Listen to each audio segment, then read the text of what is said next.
We're back. I Woo. keep thinking all day today. I've been thinking about this, how good things come to those who wait, and not only not only are we talking about the Masters of the Universe movie, but I feel that way about the Frenzy, and folks who are watching just now backstage. We were all talking to each other, and it's nice. Like it's nice to be talking to these boys again and getting back in the saddle. right? I, Like there's this long period of time between shows. So when we all get backstage, it's like, oh my god, this has been going on. This is like we're just so excited to talk and see each other again. yeah, Uh, what can I say? It's fantastic to be back here live on yeah, a Thursday night with the Frenzy. yeah, the Frenzy, and 100%. I heard that maybe Bobby might be joining us tonight, so that's exciting Oh. too. Um, and for those of you, we'll do a little catch up here soon. But for those of you that don't know, um, between last episode and this episode, we almost lost Sean to the chaos of his job situation, but he we didn't have to lose him. The planets aligned, and Sean's still able to join us for these, and so that's really awesome. We lost him, but I went to go talk to somebody with a baseball bat and got him back for Thursday night. So There you go. situation handled and in the clear.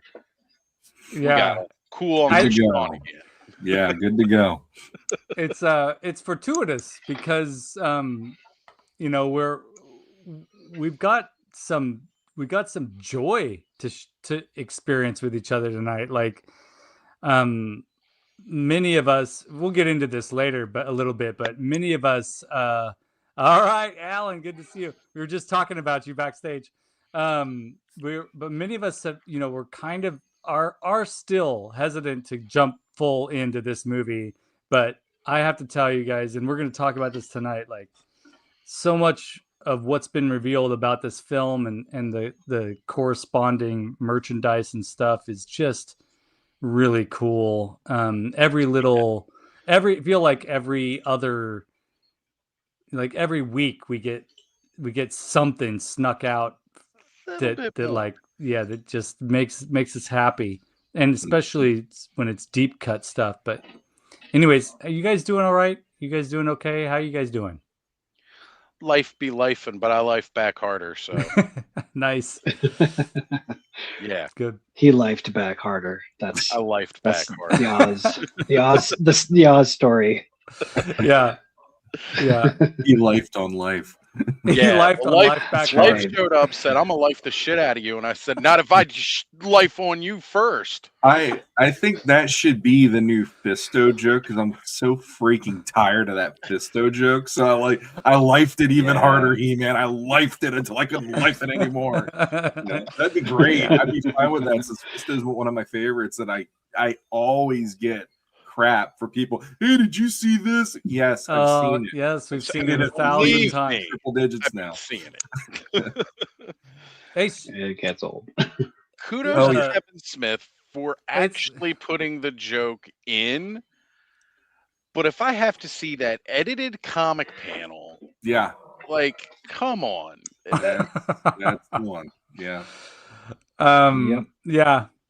Hopefully there won't be any like jokes about Fisto's name in this movie, but if I it hope. happens, it'll just become another. Yeah. Maybe it'll become I'm a hoping meme there's this time. I was gonna say a live action version of the meme, maybe. Yeah, exactly. maybe. Yeah, maybe. I'm hoping the jokes are at least the situation and not jokes at the property's expense. Like Yes, just yes. like humor in the plot or something. Yeah. So far from what we've seen with the trailer, the jokes they have made have been part of the story, like right along with it, reminiscent to the camp of filmation without being extra camp, if that makes sense. Right. Yeah. Yeah. You know, just little things like that I think have really kind of helped it along. And one of my favorite that I like to point out is in the first trailer, hitting his name tag with he, him.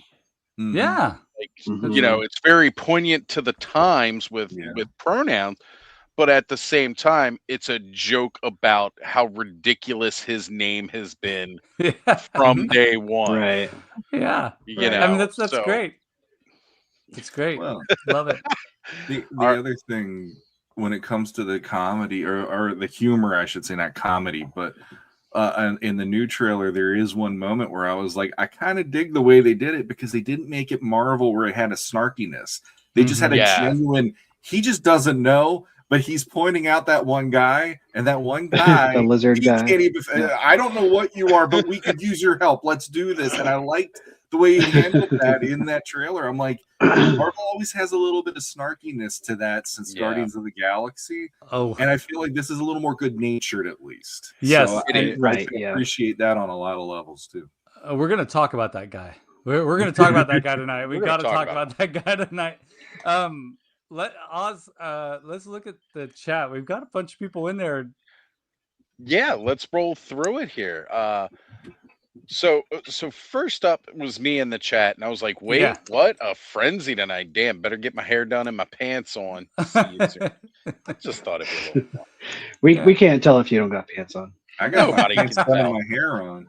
I will say the last time everybody saw me, I was still growing my hair yeah, out that's from right, that yeah. charity stream. That's right. It started to grow back at this point because I hadn't shaved it, but I got to shave my head live for the charity stream. Oh yeah, yeah. And you know what? People actually were entertained by it. So there's that. People even have mentioned how just watching me start to shave it off, they could see how much better I was feeling as I was doing it. Yeah. Because I gotta tell you, like I always said, I would never do that skullet life. I would never pull a Hulk Hogan, try to fake it. Hey, So it's driven me nuts for a year. Honestly, it works. It works though. Sometimes that look, I've seen that look come back in a variety of ways. Now that then that dad wear is like kind of cool. So I've been seeing it coming back. Well, You can I'm make- glad you I'm can- done with it. You could make anything look good, Oz. Well, As a- thank you. As a bald man, though, I can tell you if it's over a week since I've had a razor against my head, it makes me lose my mind. So I don't know how you Right. pulled that off. I need And- that smoothness. It's because it was for the kids. Well, It that is is for a the very kids. honorable reason, Yeah. and I salute you on that because for me, I know after I'd say 10 days was the longest I've ever gone without shaving, and after 10 days, I'm like, oh my god, I'm like shivering, going, I need to get this off of my head. It just feels wrong. It's I want to feel the craziest blade thing. against the skin Once again. you go here, it's so hard to go back and feel Yeah. like that's proper anymore. It's the Yeah, weirdest yeah. feeling. Right? All right. So we have AJD That's Farm Aaron. D. Okay, that's Aaron. All right. I know Hi, Aaron. YouTube did this weird thing with names now. So if you used to go by one thing, sometimes it's different now. But good to have you here with us, Aaron. Mikey jumped in before All saying right. it's all good, Oz. Hair and pants are optional. All right. The other Aaron, Yeah. AA Ron, All right. just wanted to leave a message since he's heading to bed, but love you folks. We love you Oh, too, man. brother. Thank you for jumping in. Yeah, thank you. Then we got this weirdo hanging out in the chat. I don't know. I've heard some things about this guy. You gotta be careful around this one. But stay tuned, Frenzy. No. My comments are always so tame. Never So- inventive. You know what though? They're wholesome. Oh, And I thanks. appreciate That's thanks. I Thank you. appreciate that. Nolan. right. We got Nolan here. Hi all. And you know that means we are Mhm. officially Toy Tube. That's right. We've got Allison Troy, Retro All Toy right. Princess, with us saying greetings. We have the Kenzo's Creation saying hello, Kenzo. everyone. What's up, Kenzo? Alf. Alf Inflict is here with us as well. Right on. Already. Hey, Frenzy folks, MOTU Life, hashtag MOTU Life for Mhm. sure. Hashtag MOTU Bismol. Thank you, Shannon. Shannon, you're the best. Thank you so much. We were talking about you before, a little bit before going live too. Love both of you guys to death. Yeah, yeah. MOTU Motu Prince here Prince. with us saying All hello right. all. And then we have the Ray Black with us, Nolan's better half, which makes us 100% Toy Tube official. That's right. When you have the power couple of Toy Tube in the chat, that's just how it be. That's right. That's right. And that is it for Cool. now. Well, Oz, any updates on things before we jump into these slides? We got a ton of slides To go through. I did have one little story because you guys know I've been collecting a lot of newer stuff coming in. Actually, I don't know if I had this the last time, but I should show this off. I finally got my fucking bear. Nice. I got my bear. I melted my bear. My bear is one of a kind. A little too friendly with the heat gun down here. No. I was trying to heat up this arm, and I melted part of this. Been But there. one of the things I want to show off is there's this brand Savage Crucible by Harbinger Studios. They got some pretty cool toys. They had come out with a new exclusive that was at ZoloCon, and our good friend Terrence's next toy, Terrence St. John, he ended up snagging an extra one at ZoloCon, so he was able to send that out to me. And when it arrived, Savage Crucible started doing this early on, where they packed in a little plastic Ziploc bag that's kind of long, and it was black, and there would be like an extra magical weapon in there. Mm-hmm.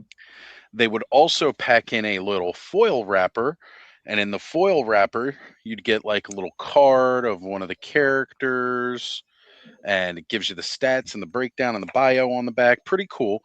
But they've changed that up recently. They're discontinuing the cards. So instead, you get like this gold baggie that looks like a Magnum wrapper. So I just thought they wanted everybody to be safe. But they put in that little baggie like gems and coins, and there's an ingot in there, like just some little extra world building stuff. That's cool. Pretty cool. That was really neat to get. Now, most of the time, their magical weapon that's in there, it's typically like a sword, and they have different variations with different colors. And it's like they look like kind of like Jolly Ranchers, that translucent plastic to show that it's like magical. I've never seen one before personally, Allison. I've only heard tales of such things. Myths and legends and the tales on the winds of time. Allison, we're talking about the Haagen-Dazs chocolate and vanilla ice cream. The chocolate bars, right? Yeah. Well, I've seen so many of those.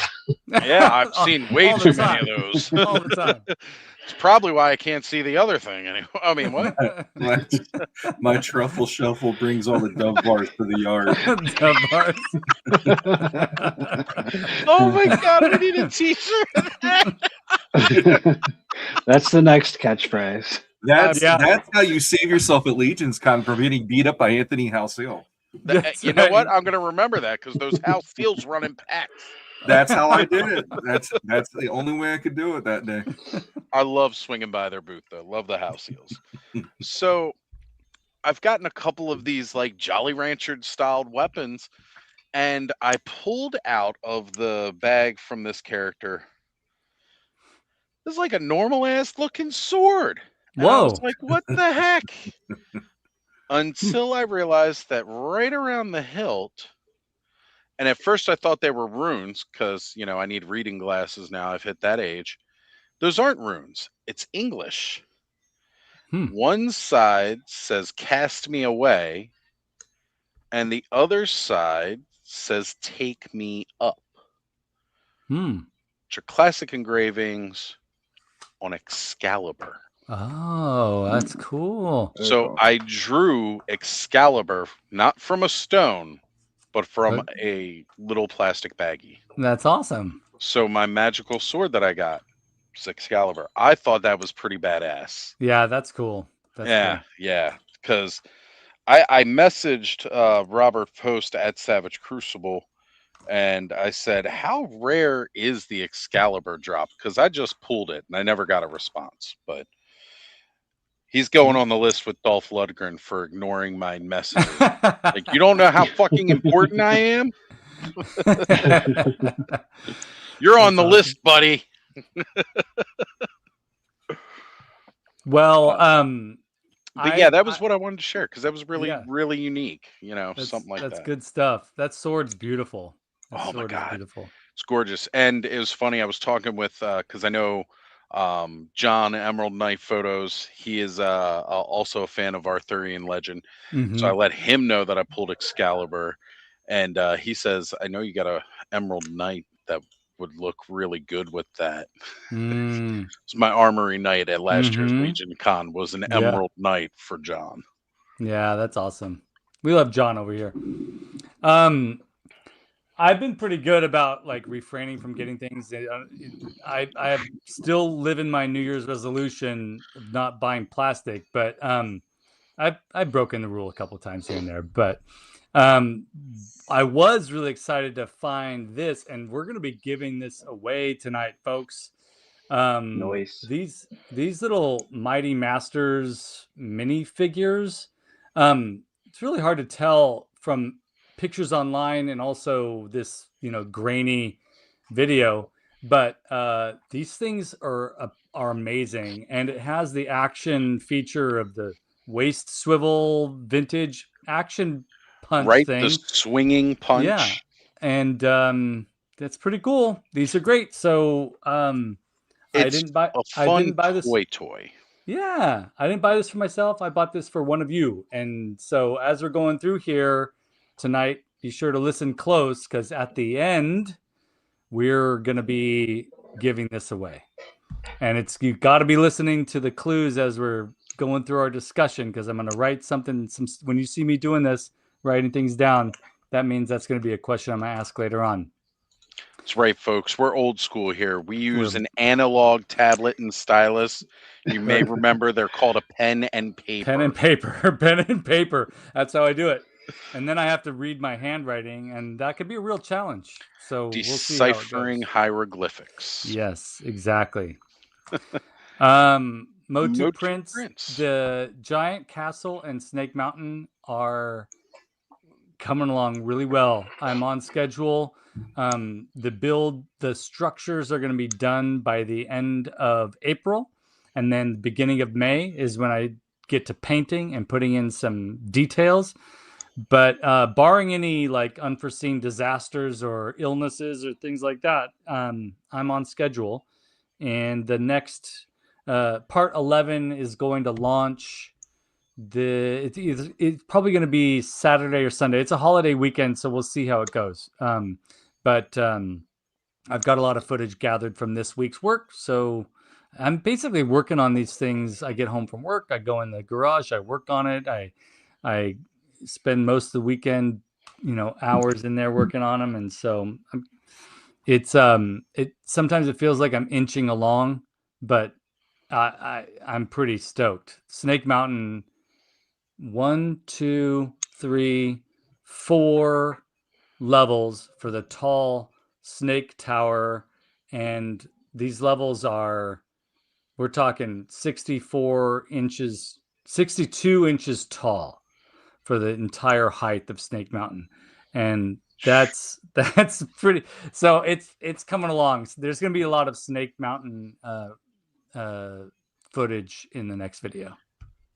How are you transporting this thing? So yeah, we can talk about that briefly, I guess. But I rented a U-Haul. It's a 20-foot U-Haul, and I'm gonna drive them down to Redondo Beach for MOTUniverse convention, and then after that convention is done on Sunday afternoon or Sunday early evening, I guess. The people that commissioned it they're going to have movers pick them up from there, and they're going to take them out to Chicago. Not Chicago, but a small town in Illinois. So that's still a heck of a transport, but really awesome. I'm worried. I'm worried about it. You know, I'm not gonna mess around here. I'm worried because but I'm doing my best to not use a lot of plaster. I'm not using a lot of air dry clay on these. I'm trying alternative routes to keep them fairly light, but already they're heavier than they're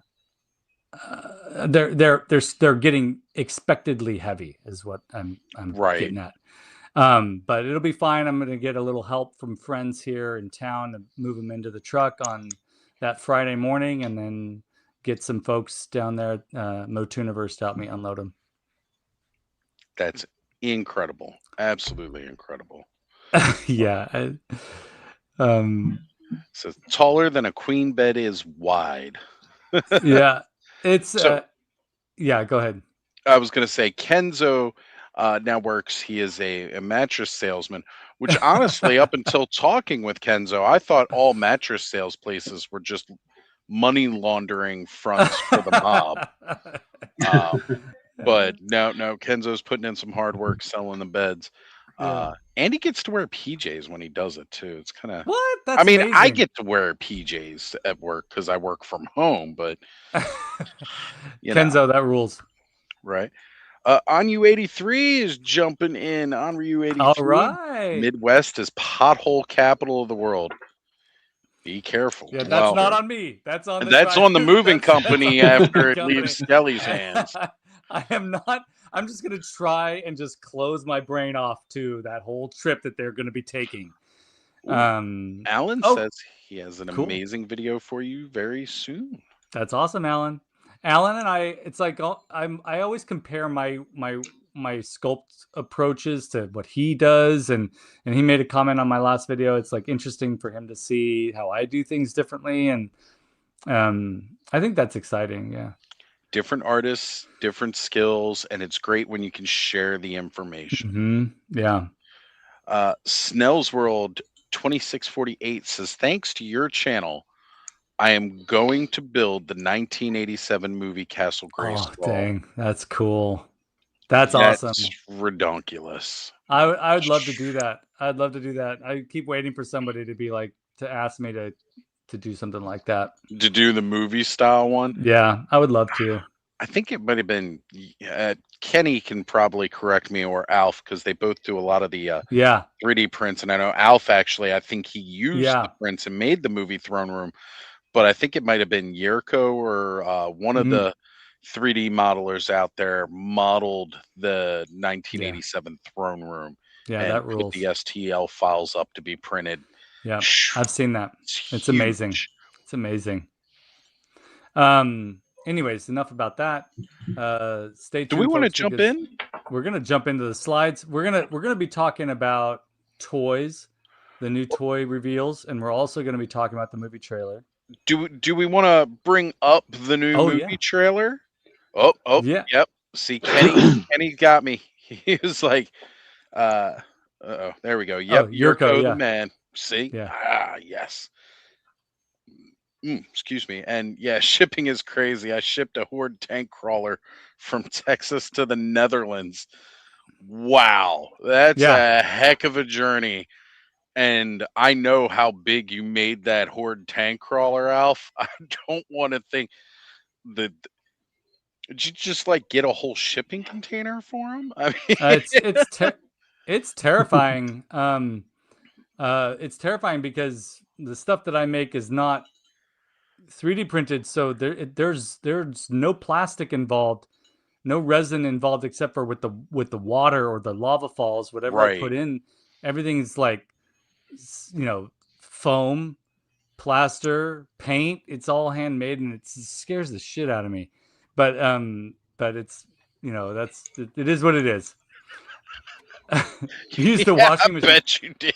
That was probably very expensive to ship. Yeah.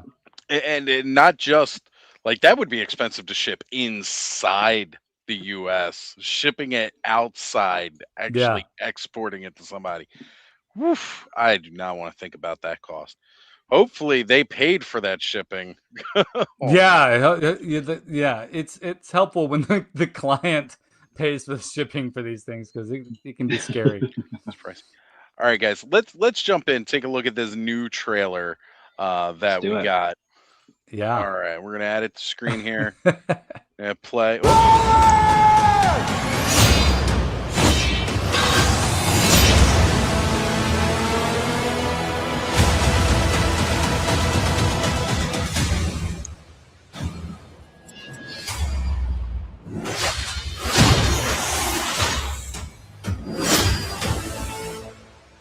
Oh man, I'm so glad that that's the trailer that we wanted to share tonight, because Justin of Stunt Puppet Pictures is a good friend of the channel. That's amazing. That is absolutely amazing stop motion. Yeah, I made the joke with the guys after seeing that not too long ago. I was like, oh man, we should say this was the new trailer. It's so cool to see him take the scenes directly from the trailers that we've seen and be able to use the toys to make this. Now, mind you, that new trailer just dropped, within the last week. Yeah. And not all of those scenes that we just saw done in his trailer were in the first one. Like, there was much more fleshed out battle scene in this one compared to the first one. So he must have seen that long in advance to the rest of this. Yeah. Oh yeah. Because of the fact that he had to have those toys. He's told us before, it takes like 6 months to film like a minute worth of stop motion. Yeah. And so, yeah, he's had to be sitting on this info. He's got the inside scoop. Months. He's had to have the toys in hand to make all of that for months.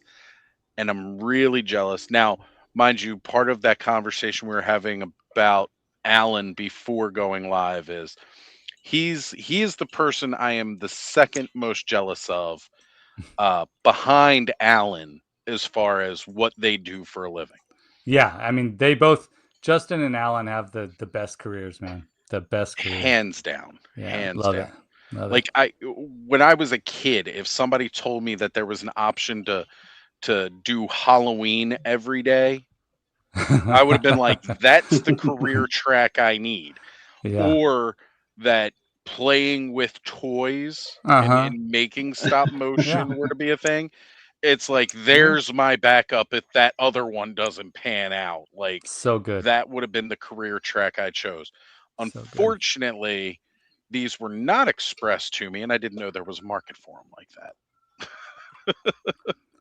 Well, getting into those fields is difficult, but you got to put in the work. I'm sure. Oh yeah. Alan starting out, it was probably a struggle to get that business going and get people to recognize his talent and get his stuff out there. And Justin, I know we've talked to Justin. I know that getting started in that profession is really difficult.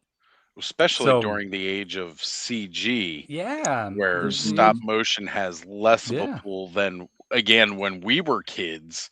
Yeah. And like, that was just how you made some of these special effects. It was stop motion because that's how it had to be done.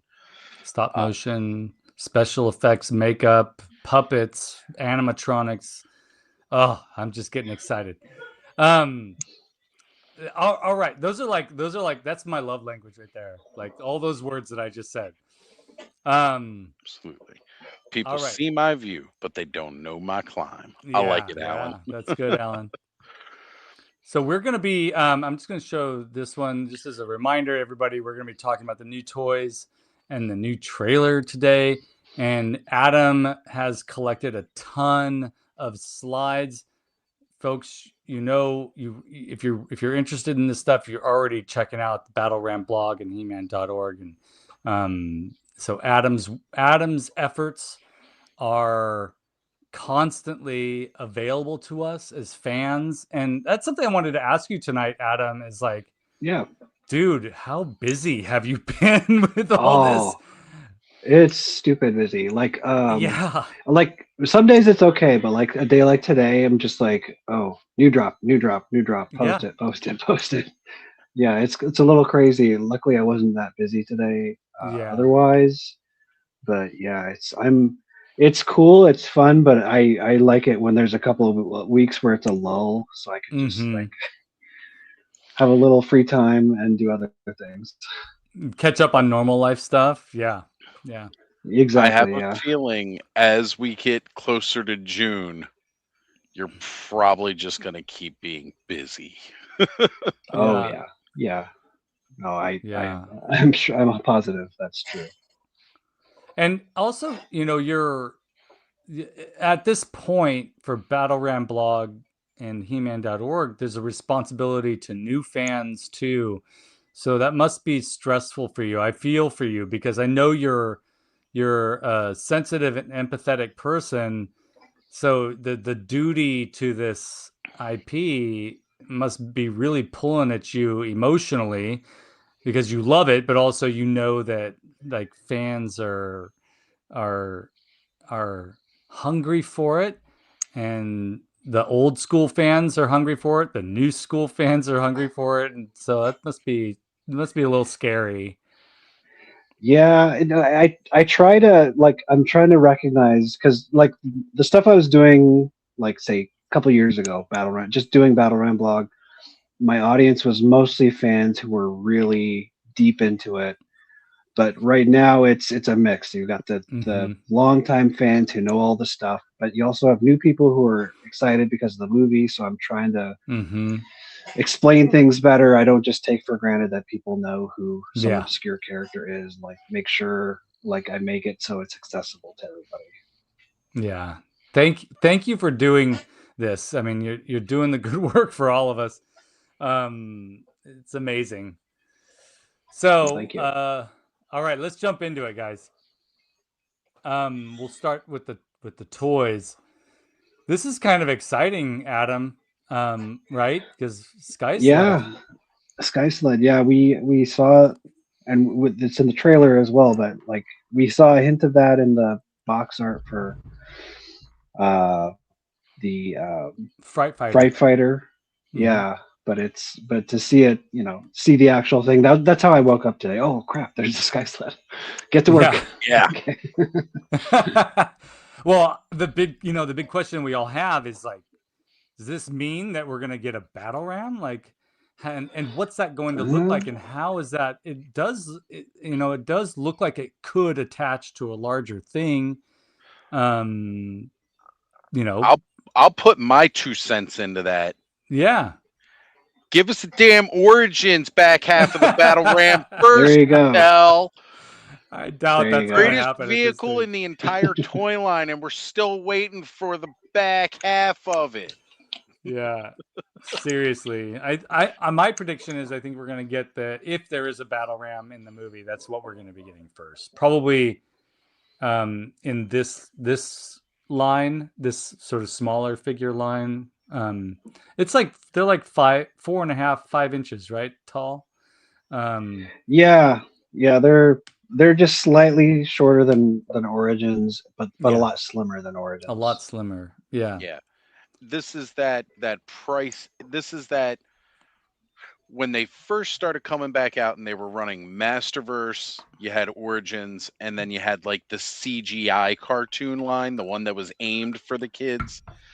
This line right here, this one that we're looking at, this is that version of it. It's that cheaper one meant for the kids. This is where you're seeing a lot of the really cool play features, which I like.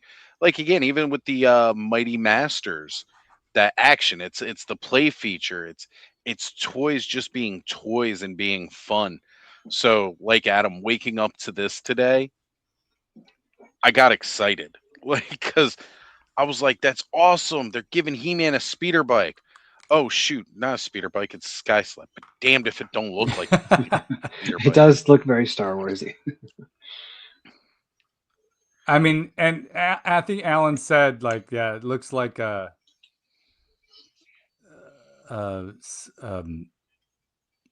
snowmobile. Yeah, definitely like a straight up jet ski snowmobile. Yeah, Like, it's definitely got that kind of design to it, but that also gives it that kind of grounded feel, I guess, where it's not as fantasy sci-fi. Like, it allows us to connect to something with something that could be here, which in my mind, can help draw a kid's attention. Like, I think in a couple years we're going to see somebody with a jet ski or maybe a snowmobile painted up. Looking Like, like it this. could it could be me. I don't know. It's gonna be It you. depends when I get my jet ski or snowmobile from all that big YouTube money that comes in. Yeah. hmm Well, when we get after this episode tonight, we're gonna all get a snowmobile or jet ski contract, and we'll be doing Totally. commercials about them. Yeah, the line. We'll talk a little bit about that. There's a lot of like the vehicles. If the vehicles are being made for this line of figures, are they compatible with Origins? And we're getting the I think it's the Fright Fighter that's for Origins style figures. Will that be compatible for these? And it's confusing, but you know what? I keep saying this almost every day to myself, just to remind myself, hey Ronald, like it's tough. I mean, we are no longer in the land of MOTU vacancies. It's like we're getting all this stuff happening. It's so cool. It's hard to be upset when we've starved Yeah. for so long. Yeah. And then in the last several years, we've got, we lost Adam. Adam. But to have so much now, I don't think any of us could have predicted that there would be such an abundance Mhm. of Masters of the Universe toys on the market again. Like, really, I thought when classics were kind of like wrapped up and running down, I really kind of thought that would be the end of it. I didn't think we would be seeing another toy line. Mind you, I came in on the back end of classics. Like, it had pretty much already run its course by the time I was like, ooh, let me look at those. So the fact that we've had this much Masters of the Universe in the last 6 years now, going on 6 years, it's incredible. Absolutely incredible. Also wanted to bring up Allison's comment here that these guys would be great for customizers out there because they can make like teen characters Yeah, for that's cool. Origins, That's a good point. slightly smaller. That's a good point. I dig it. So I'll be that guy. I'm fine being that guy right now. I'm Be it. Here we go, Sean. Hold on. Let's give you the stage. So one of the things about the movie that I feel they neutered are the vehicles. And that's just me personally, but when I look at the Sky Sled, I'm like, it's generic looking, and that does bother me on a certain level because they are very recognizable vehicles. They stuck with us since we were kids.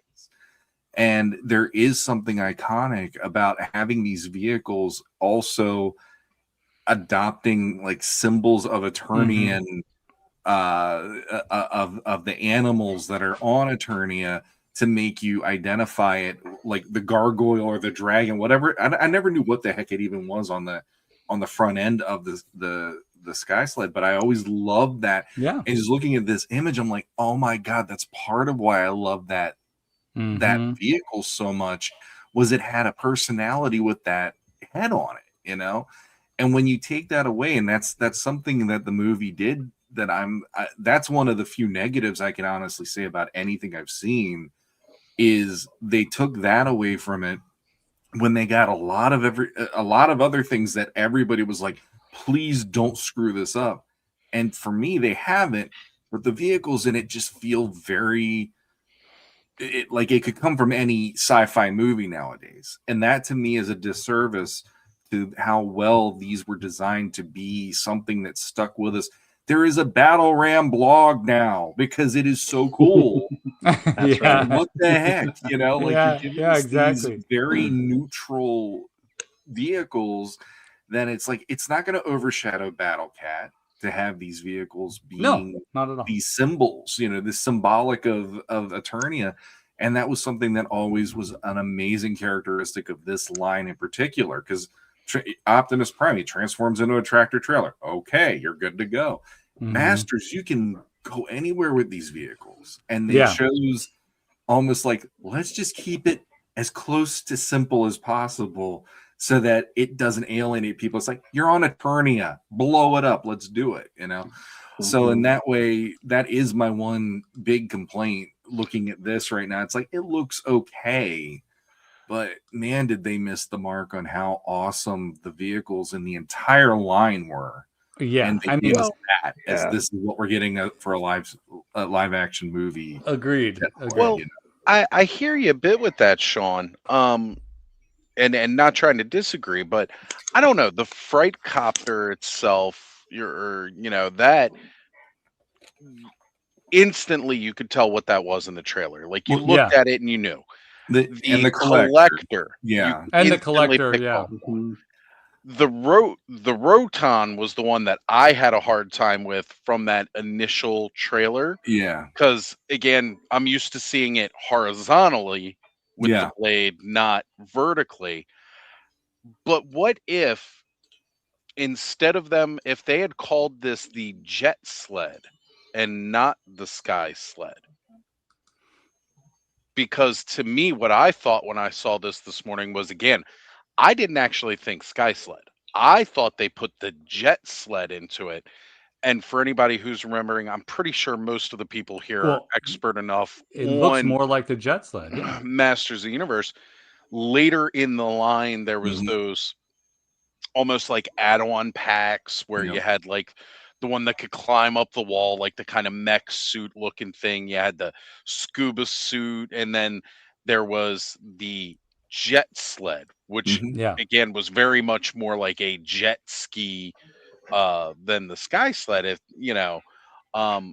they had called this the Jet Sled instead of the Sky Sled, so would you be more accepting of it?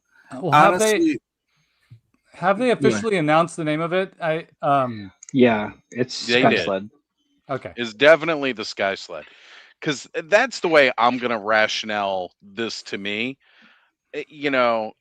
I think Sky Sled, I'm thinking Gargoyle, I'm thinking Battle Ram. This does not have to be the Sky Sled necessarily for me. It could be the Jet Sled, and I'd be okay with that. I guess the way I can come to terms with it is if this is the Sky Sled with air quotes, and out of nowhere in an action scene or a battle scene, the freaking Battle Ram shows up and it looks really close to what we remember it being, I'm never gonna give a crap about what I said after that point, because I'm like, good, you're honoring what works about this line. But it's like even in 2000X, they had those discs that they flew around on with Adam and Teela flying around them and training and stuff. So it's like, if this is kind of along those lines, it doesn't bother me, but I do feel like when you look at all these images of all the different ones that they've done to date, my God, are they gorgeous until you hit the CGI and the movie version. I'm like, oh, you're killing me. Put that gargoyle on there. Do the good stuff, The CGI one, the conversion to the motorcycle, I did have fun with that one with Connor, and at least it still had that griffin, that gargoyle head on it. And honestly, they were just trying to make a motorcycle for everybody. For toys, there were toys. Like, I remember saying it when they came out that Panther wasn't a Panther for CGI. He was a freaking motorcycle for Skeletor. And then Trapjaw, again, was on a Roton where the blade was vertical. And that was the Roton for the CGI one. And then He-Man, of course, his motorcycle was the Road Ripper. Mattel Road Ripper. I don't give a shit. Ground Ripper. So we all have our issues with these vehicles. It's not just me. No, this isn't anything new. We're gonna have. We're not psychologically damaged by what we're seeing and what we're expecting. I started Oh. this one off with a gripe because Well, I I mean, still want my back half. I'm just gonna say this: if they throw a Dragon Walker in the background, I'm gonna be stoked no matter what anything else looks like. They'll show a freaking Dragon Walker at the start of the movie, and it will have finally arrived at the end of the At movie. the end of the movie. No, it'll be the end credits scene. Yeah. That's the Right, beauty right, of it. the It'll post-credits. show up at Grayskull. We're here, and then Showed it's up. like it's already won. We're good. We're good. You know, like He-Man will be The there, like Remnant Ripper. we did it. It happened yesterday. You go home, guys. Thanks for trying. Good try. Yeah, You know. Thanks the Dragon for turning it out. the Dragon Walkers for cruising, you know.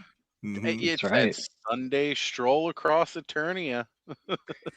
Going All up right, and down the wanted to drag. say it really quick because Adam is a very nice person, and I know he's got a lot on his plate right now.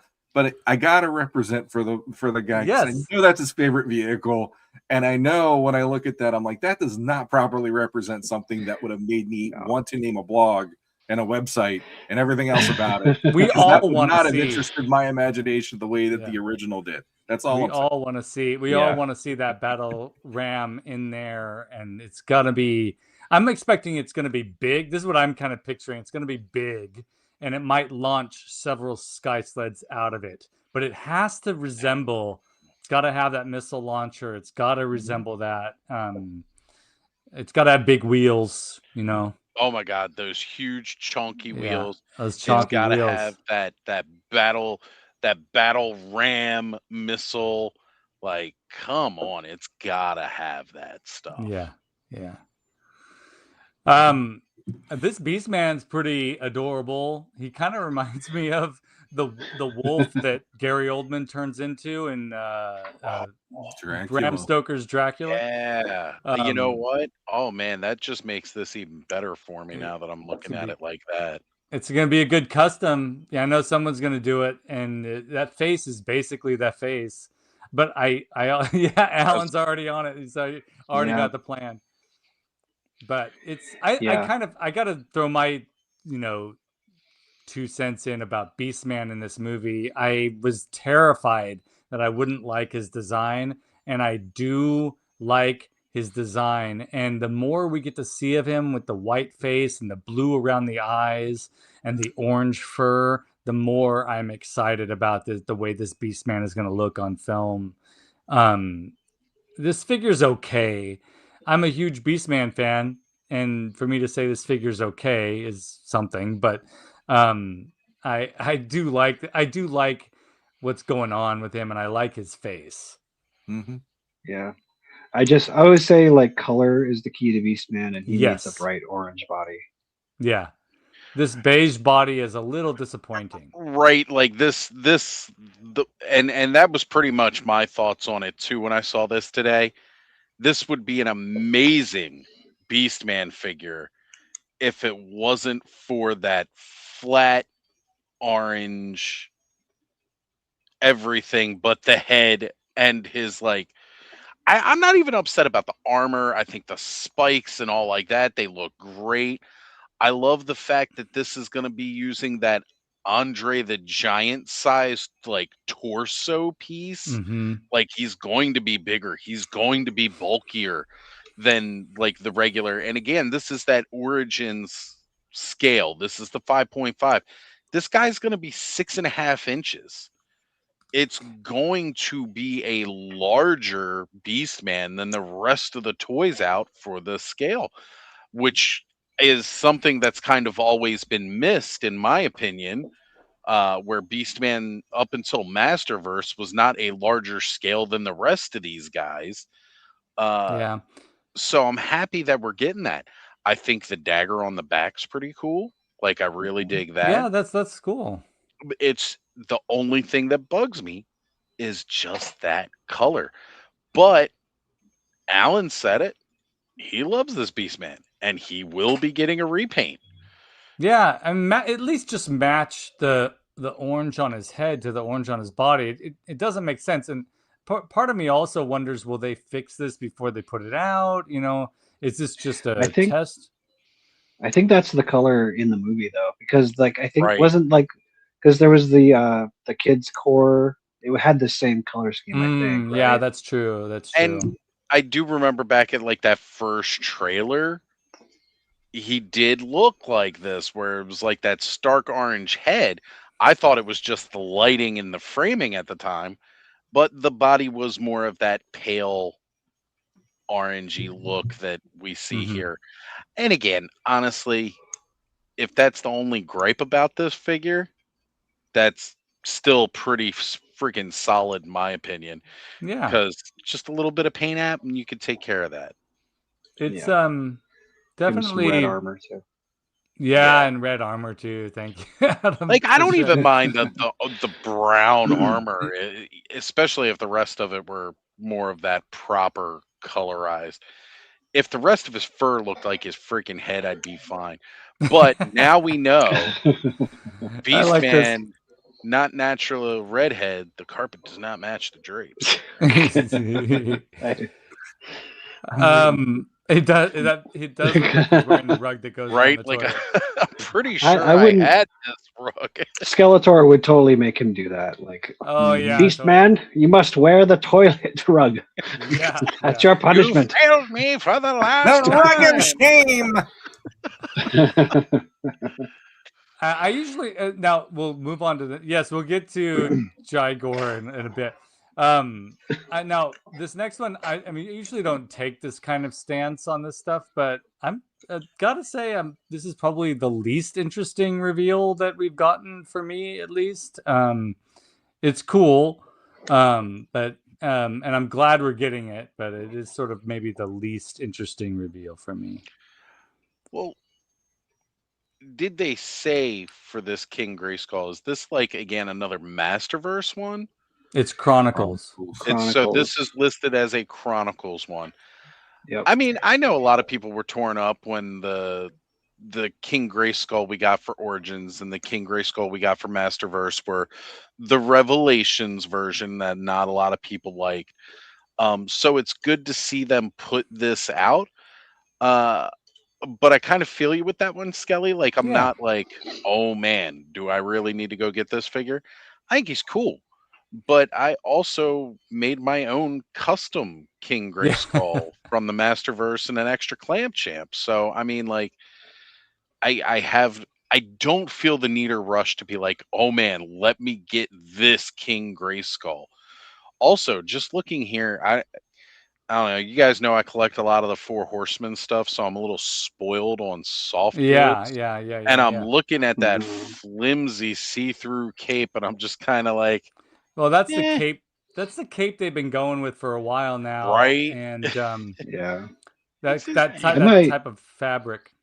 I've got an extra Revelation King Grayskull cape. I might, if I get this, I might just give him the Revelation cape Yeah, because that yeah, it one's was got like thicker and it was little wires. Yeah. wires and stuff in it. Like yeah. this, That's just true. like there's no wire there. If there were, we could see it. Mhm. Like it's not even like double stitched or anything. There's like here's this shitty. We took a couple of extra Shira capes, which weren't the greatest to begin with, and we frayed the bottom of it up. Now have fun. Yeah. Um, so Aaron's saying He-Man should not have a man bun. The It head is on not this is He-Man. ugly. Yeah, like I think yeah, King Grayskull has that kind of hair. I just I do think he kind of looks a little bit. It's not. I don't know. I've seen better King Grayskulls. I think that's as far as can go with it. But um, I like that. I do got to give it some compliments. I think like the armor and everything looks nice. That sword is pretty great. The axe is gorgeous. yeah. I just Yeah. think there's some design choices I would have done differently on this figure. But you know, they're just getting started with Chronicles, and as you know, with what Mattel's doing, this is going to be one of maybe 10 different King Grayskulls that we're going to get over the next 10 years. So, We'll see. We only got 2 of them over the last 5. So Yeah. That's true. yeah, I might be over exaggerating, but yeah, I mean, we'll have at least 8 Beastmen based off of this movie. Yeah, for sure. You know, 9 Skeletors, 9 He-Mans. But we may only get this one King Grayskull. You never know. Yeah, maybe. So- Yeah, that's true. So the Chronicles line I read the other day is now supposed to be more highly detailed and stuff, which More I'm like, articulation. okay, too. they definitely delivered on that, because the accessories alone on this figure had me going like, wow, okay, they're going there with all of Yeah. the, like you said, that axe is gorgeous. Even the shield Is great. is quite, and you know, I love all that line work they put into it. I love the pauldrons on the character and stuff. But I got to give a shout out to the Dooch, to Matthew Dooch on this one, because I can't unsee this now since I've seen it, and he was the one that pointed it out. For anyone who watched Deadpool or Wolverine versus Deadpool or however the name was, nice pull. Oh, Oh my totally. gosh! I can't Oh not my see it now. word. Oh, With he needs I a can't tiny little not- ugly dog to go with him. I can't. And every time I look at this figure, I'm like, I am That's like, so true. I am this close to saying I might actually be more in on Chronicles than I want to be at times. And then I saw this and I'm like, I think Hey. Scareglow is where I might be good for a little while until the movie. Well, hey, if they keep, so the details are great. I mean, yeah, absolutely. This is, yeah. Thank you, Dooch, for saying that, because now I can't get it out of my brain either. Thank you, Sean. But like, but I feel like the Chronicles line is if these are the first two releases that we've, you know, I mean, we've seen some of the movie figures, but like, Scareglow looks amazing. The details on this guy looks amazing. The packaging here, for people that collect packaging, is absolutely incredible. And this is based on, what was it based on? Manowar cover by Ken That's right, Kelly. Manowar. Yeah. So everybody, you got to put Manowar tracks on your Masters of the Universe Instagram images from now on for the next month. Yeah, this is they're doing some interesting things, and I'm excited to see what Chronicles does with you know, characters that we love, like Merman. Can you imagine like a 2000X squeeze like they show on that box there? That would be amazing. Right? Like, that's what grabbed my attention most, was just the Snake Men, of course, as you guys know. Yeah. But now taking a closer look at the accessories, Skelly, can you back it up one Yeah. frame to that one picture? All right, so it's slightly different. I was looking at the shield and I was like, man, that almost looks exactly like the one that came with Masterverse King Grayskull. Mm. So I pulled up an image of Masterverse King Grayskull, and it looks like maybe they started off with what we got with Masterverse, and then they added extra detail. And I'm pulling it up here now too. The sword actually looks a lot like the Masterverse Anti-Eternia He-Man sword. Oh, interesting. So like, it looks like they've just done a little bit of extra tooling on some of these accessories, which again, I mean, it's smart for them, because, you know, it's a little bit cheaper to do it that way. Okay, it's completely different tooling than his power sword. Okay. Yeah. It looked like What it are for a those second. things like? Are they Celtic braids like on the axe and shield? Is that what you call them? Well, Celtic knotwork, but yeah. Celtic knot. Yeah, that's it. That's it. Yeah, they're cool. Yeah. This is I already know this is gonna appeal to a lot of people, and for a variety of reasons, and that's cool. I mean, you know, I'm all for all the versions of all the characters. And then we got this announcement but this is for a smartphone game. Mobile game. Yep. I missed the old mobile game for years, since it just disappeared one day. I'm so glad that they're bringing back a mobile game. I might fall in line with this. I'm definitely willing to check it out. You know, bare minimum, I want to try it. Yeah. And I like that it's based on the movie. Me Yeah. too.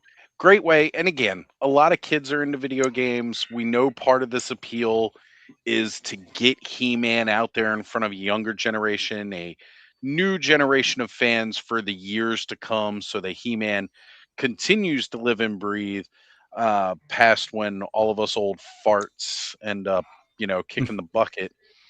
Um, so if this Yeah. is going to get some kids to check it out, I mean, I know Connor, he is already really excited about the new movie. Oh, good. Yeah, I was going We're to ask you that. I'll be taking him to the midnight premiere that Thursday into Friday to go see this. Cool. Another thing I cleared with his mom, I was like, "Hey, I want to go do this with Connor," and she was like, "All right," and I was like, "Because I want him to go to a midnight premiere for this movie." So at that time in June, I'm hoping the kids will be out of school. If not, it's like the end of the year, so I don't really give a shit. Um, and yeah, definitely just want to go take him to go see this movie Yeah. in theaters and really enjoy the hell out of it. Hey, we got Hey, Terrence's Terrence. next boy All jumping right. into the chat. What's going on, Terrence? Good to see you. But this guy, oh man, Yeah, There we go. I'm really digging this Trapjaw design. He's like Mondo, and he's 2000X, right?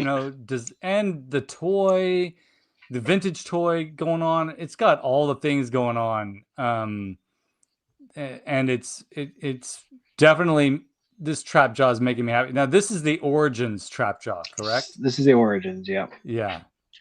Mind you, I saw the price tag for this is like $26. I think I Yikes. saw. Is he I Which think bitch? that's for Chronicles. was I that Oh, the think these are more Chronicles? like Chronicles one. Again, 20, it's 21 for a little Origins, I think. confusing. Yeah. Right, and that's about what Origins is really kind of going for right now. But Yeah, I think, like, look at this. The Origins He-Man's okay. A lot of people are gonna love this new He-Man, and this is great that we're gonna have an Origins version. It looks like the actor. That's cool. Spikor. This you know what I'm gonna Spikor's end up doing with that He-Man?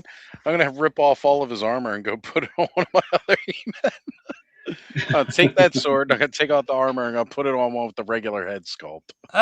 yeah, I mean, it'll be fun to like play, put to swap all these things. I mean, I'm excited about if I, break my New Year's resolution and get a couple movie figures, swapping out parts, putting these in with my vintage looking Origins figures and with the vintage figures. And that'll be a fun thing for fans that have been around for a long time. This Spikor, I I initially didn't really like this version of Spikor because he doesn't have the monster face. He has more of a humanoid face. Okay. But I do like this weirdo. I mean, there's something about him that's that's and maybe it's because this is gonna make a lot of people mad, I think, but I'm not a huge Avatar fan. So, and maybe he's got a little Avatar thing going on with his face here that maybe is sort of rubbing me the wrong way. But, Okay. but I like the design elements of this Spikor. I just have a hard time straying from the Spikor that we all know and love. I could totally understand that. I was so worried about Spikor being in this movie and not. In a lot of ways, I feel that this Spikor is kind of scarier Yeah, except for than this version. this version. I think it's like just the lack of paint Yeah, maybe that's what it is. really giving it that depth. But again, I know this is like their origins, so it's not supposed to have all these crazy paint apps. We already know that they don't give a lot of paint Mm-hmm. apps to the line, period. There's Yeah. always details that could be brought Yeah. out with additional paint. Um, but I gotta say, I kind of dig the idea of them giving Spikor like a Morning Star. Like, I always felt like the Trident was a weird choice. I thought like Yeah, a yeah. Morning Star was a really good weapon for Spikor to have because it's kind of looks like he does. So I'm really digging that, them giving him that as a weapon. Um, Yeah. but yeah, I just feel like I don't know. Maybe if they painted all the spikes black or something here, like that might feel better Just about like that. airbrush, just like a different shade of, like a darker purple or something like that. Yeah. Yeah, maybe darker purple if he wasn't so lilac. I mean, I'm a big fan of purple. This is a good Yeah. Oh purple, but yeah. yeah, it Trust needs a me, I little love purple. detail, needs I a little feel like more. this goes in the Martha Stewart spring collection. Yeah. Well, you guys have it all wrong. That's the problem. The original Spikor, he had the armor on his chest, so you couldn't see his abs, right? You couldn't Yeah. see the work he Oh, puts there's in. that too. Yeah, you're right. Now Yeah. Point. he's proud of his body. He's showing it off. He is literally the cover of some weird woman writing erotica out there. That's her He cover is model very right now handsome. for whatever niche she's dealing with. And she's out there smiling from ear to ear, going, "Hey, that's my boy," like that. He's got this vibe right now of like, "Yeah, I'm sexy. I got it." Yes, I'm this is like sexy and I know it. he is a character from a sci-fi romance novel for Yeah, sure. he Yeah. he literally could be that guy, and he probably is the most articulate person on Eternia for all you know. But yeah, He probably is. He's reading Shakespeare right now. Yes.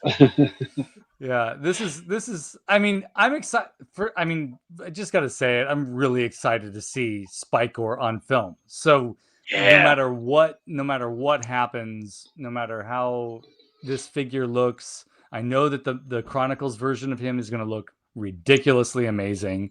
And it'll be really cool to see I'm just really excited to see him in the movie because he looks terrifying in the movie. Yeah, the few glimpses we've seen of him for the movie really, really is on point, and I'm really excited for that. Yeah, and I know that some people have mixed feelings about Ram Man a little bit with the facial hair and stuff, but I'm really I gotta say this, and I know you guys well enough to you're probably on the same page as me. I did not think they would go so toy accurate with these costumes. It is such a huge relief, facial hair or not. Like, it's such a huge relief that he's got the green springy legs, that he's got the red, thing that he wears underneath the armor, that Fisto looks just like Fisto. And that totally rules. I think I part of that is just the trauma that we're still all under from the 1987 He-Man movie. Yeah, We we got went barely anything from that movie. Yeah. right. We went in expecting our toys, the people to look like our toys, and we went into that movie and like, okay, I can kind of see He-Man there, but then it was like other characters just they didn't resonate. Their costumes it didn't look like them. So I think this time, like, that set a very low expectation for us. Yeah. And like we're coming into this thinking, oh man, this is gonna be but yeah, exactly, Alan. I mean, the 87 Beastman was cool, but it was not Beastman, it was Yeah, not Beastman. Grizzlor It was Grizzlor. who combed his hair that week. But Yeah. like, again, I think it's really, really I think a lot of us are just pleasantly surprised that it is closer to what we would expect from Yeah. the toy. Yeah, for sure. Like, here's the toy. How do we make this look badass on a real person? Mm-hmm. Mm-hmm. The funny thing to me when I look at these though is all of the heroes, every single hero is wearing pants but He-Man now. And it's almost jarring in some ways to go like skies out, thighs out when it comes to Masters of the Universe. And the only one who gets to do that is He-Man in the movie. Whereas, for me, Fisto was always a skies out, thighs out guy too. and Well, the they all furry were, right? onslaughts Except and for things Ram like Man. that. Yeah. So it's like it's an interesting choice that they're doing some of this stuff, but I'm also like, maybe they're kind of setting that up for, okay, if we do a sequel, which from everything I've seen so far, I'm hoping they get to do a sequel. Maybe they're going to let He-Man wear pants too in that one finally, and we're going to forgive it for the fact that we got He-Man like this in this movie or something. Oh, we But got. I mean, we got. you got Skeletor, you got Yeah. Spike, or according to the figure, And you have Goatman. Goatman, skies out, thighs out. Yeah. Well, on the hero side, you don't even get Beastman. Teela with skies out, thighs out. She's wearing pants. Fisto's in pants. Ram Man's in pants. Man at Arms is in pants. And I'm just sitting there going, man, Triclops. He-Man feels like he's the odd man out now. This is kind of odd. Mhm. Adam You has know pants, what, yeah, as MOTU Princess. Now, this is funny because Adam does have pants, yes. you gotta admit that it's hilarious that this is the concern. You know what I mean? Like skies out, thighs out is what we grew up on, and it doesn't make sense for everybody to have their legs out. It doesn't. It really doesn't in a real world environment. But to be fair, I feel a lot of that calls back to, and again, I'll say his name, Nutlick, when he was doing a lot of his like director's cut stuff, and he was talking about they did when the 2000X toy line was coming out, they went around and they did a kind of a poll, or what do they call that? There's like a Test test market. Child testing. Yeah. yeah. And the kids couldn't understand why none of these characters were wearing clothes. That barely clothed barbarian. Again, a lot of us grew up with our parents having like Frazetta artwork, stuff like that, that barbarian imagery, the Boris Vallejo style art, and the concept of a barely dressed barbarian was not foreign to us. But at the time, like, again, just 10 years down the road from when most of us were enjoying this kind of style barbarian, within that type of the year, media had changed so much, kids just couldn't understand why these guys weren't wearing more clothes. And I feel like that resonated with them, because when we saw that new CGI He-Man, there was barely, like everybody was wearing clothes in that. Yeah. And again, I feel like, okay, we're gonna do something here that can definitely be recognizable by the older fans. And again, none of us are like mad necessarily that most of these characters are wearing pants. But again, the heroes seem to be more clothed, where the bad guys, it makes them feel a little bit more visceral, a little bit more brutal, I guess, because they're not wearing that. And I think it'll help make them, again, more recognizable to which side the hero and the villains are. Either way, though, I dig these movie designs. I think that they are pretty rad. Yeah, And again, I was very concerned initially. we all are, and I think Alan's right, but I also think isn't Evil Lyn not skies out, She's outside? also fully She's dressed. fully I think her dressed. arms are exposed, but that's it. But that's it. So not all the villains are skies out, thighs out. But we so far what we've seen of all the male villains, they are. And I'm kind of cool with that because, again, there's a lot of over sexualization with a lot of character types. Yeah, exactly. So to have the women actually wearing clothes. Yeah. Like, again, I even enjoyed that they threw that joke into the new Red Sonja movie where she asks the guy, like, well, what is this supposed to protect? And he's like, nothing, but the bosses like it. Right. Like, like the fact that they thought about that, throw it in, and they're like, yeah, this is ridiculous that you would have a fighter wearing this chainmail bikini and expect it to protect everything. So, like, these warrior women here, they're like fully clothed and everything like that. Like, I dig it. Like, I do dig it.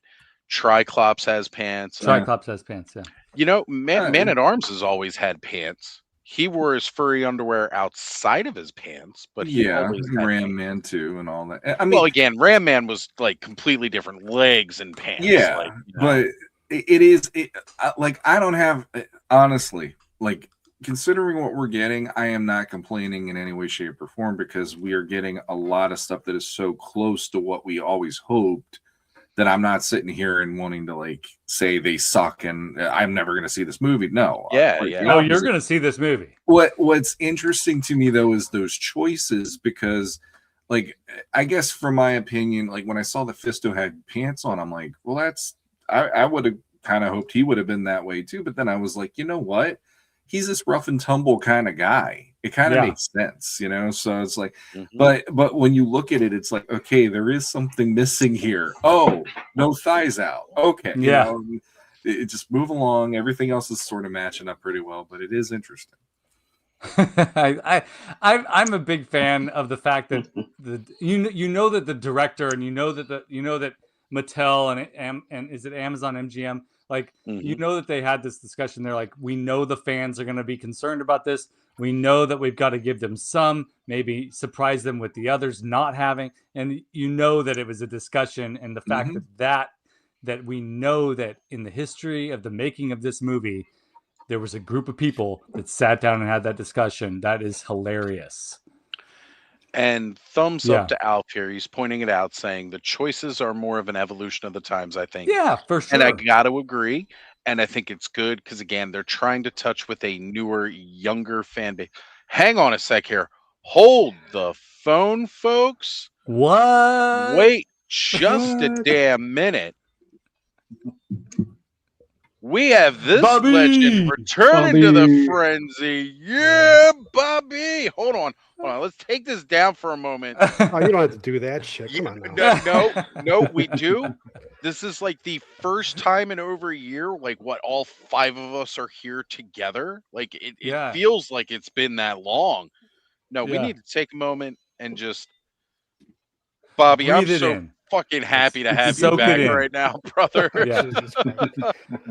It's good I'm to just have a pile of flesh. It's no big deal. Come on now. It's good to have the whole team back. You're a damn core part of this show, and we miss you. Yeah. And we love having you back here with us. That's right. Thank you. That's right. And great T-shirt, by the way. Oh, of course. Oh yeah. Wait a minute here. Hold on a sec. Skelly, new channel member. Wow, we haven't had one in a Nice. long time. Thank you, TD3 That Trooper. is our boy That's awesome. Troy Dotson, TD3 Trooper. Troy, thank you. That's awesome. He's That's part cool. of the Clubhouse crew. He's an Ozhole, Yeah, and now I recognize Troy. he's a Skeller Vaderite, right? Was That's that what we're calling Skeller Yeah, Vaderite? Skelevatorite. That's It's been a while right. since we said that. Right on. Thank you. Yeah. So yeah, and appropriate, Bobby. Yep. Well, I did it because of Jello, so it's to, Yeah, we're all thinking of Jello right now. Yep. All right, you jumped in just in time for Scareglow. Okay. And you? So this is There you go. There you go. Well, you guys are lucky because I was going to come out and do that like that. What I found out the other day was I was going to do some of that bimbo fiction or whatever that shit is called I just heard about. So Wait, you're what? lucky I didn't, What? man. I was going to. Never mind. Don't worry about No, you got to explain it. Sorry, I got excited. Alan became a new member too. Thank you, Alan. But tell us about this. I don't know what you're talking about. Well, someone prominent got outed with these photos of him dressed. Oh, in yeah. I heard about that. big yeah. balloon tits and all that crap. So I was gonna mimic that just to be funny, but I decided. Look. I know a lot of people were beating up on him because, like one of them's at 10 and one of them's at 2 in the photo, but Yeah. look, sometimes they're That's a just chameleon. sisters. They're not twins. All right. There's a wrestling match happening under there. Yeah. Okay, we gotta say this. This is it pronounced Beazle? The old school Halloween decorations, the cutout paper. Yep. Is it I know what you're Beazle? talking about. Yep. They Just- took yeah. the inspiration for the steel. Scareglow. Yeah.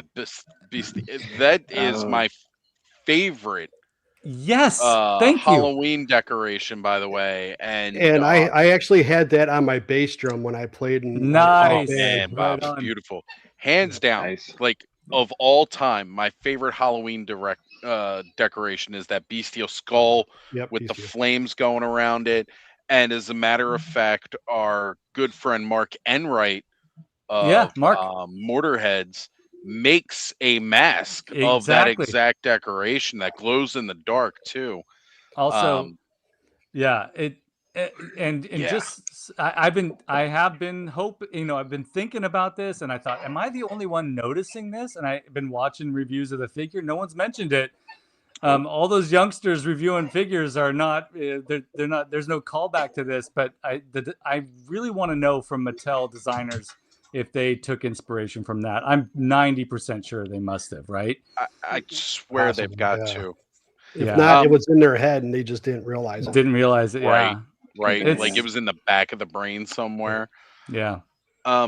Adam, by the way, you picked the absolute two best Scareglow figures. I know a lot of people been comparing this to the Masterverse one that came out, and some people comparing it to again even like the modern origins or the vintage.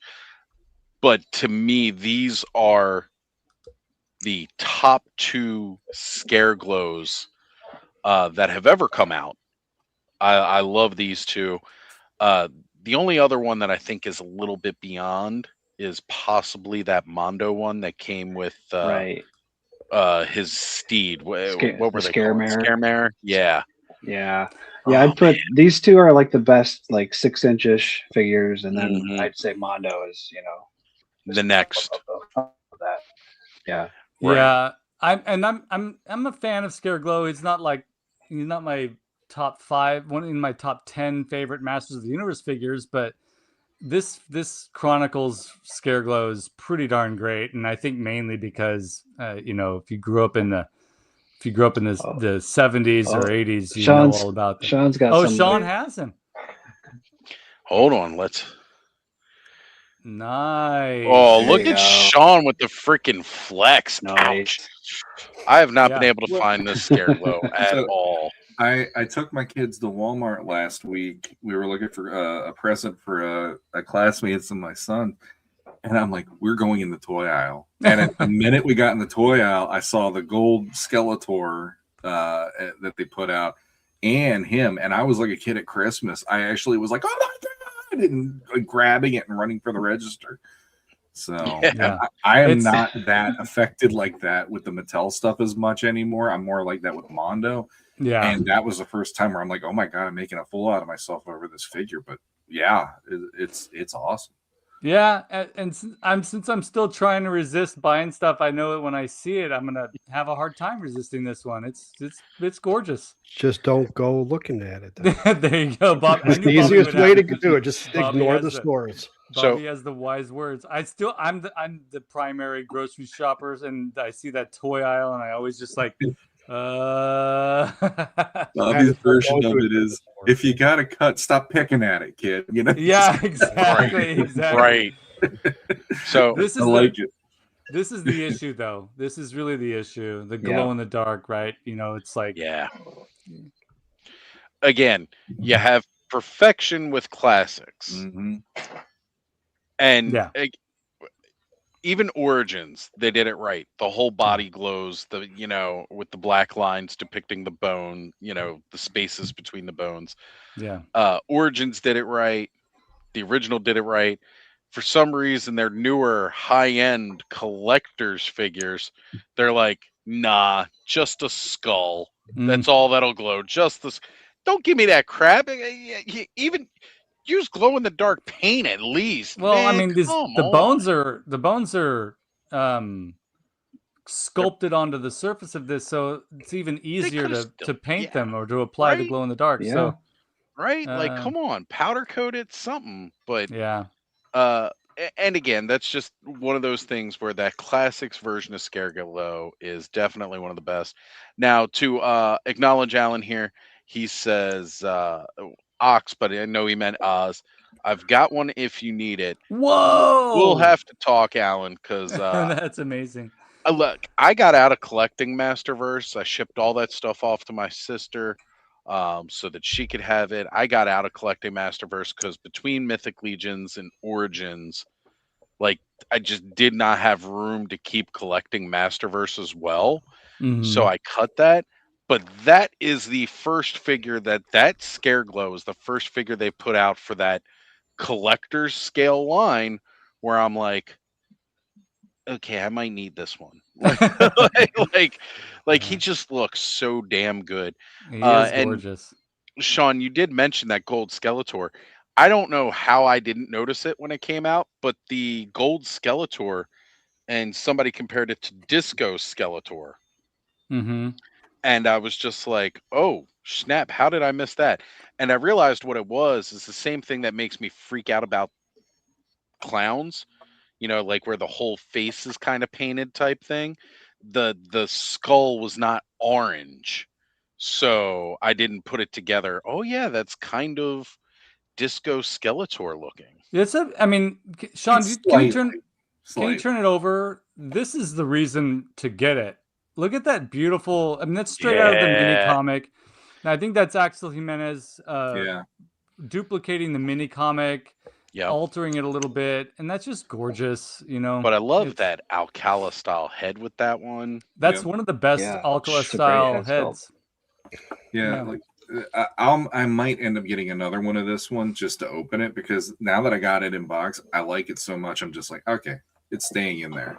Yeah. That artwork, in my opinion, the artwork actually gives it even more character and stuff. But That's another one that's going to be hard for me to resist if I see it. I'm going to have to take Bobby's. Oh yeah, let's see it out of the box. Here we got one out of the box.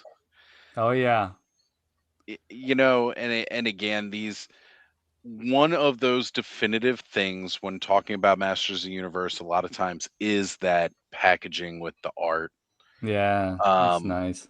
I mean, that is definitely something that has remained, and they take it to heart, the Masters of the Universe team. Yeah.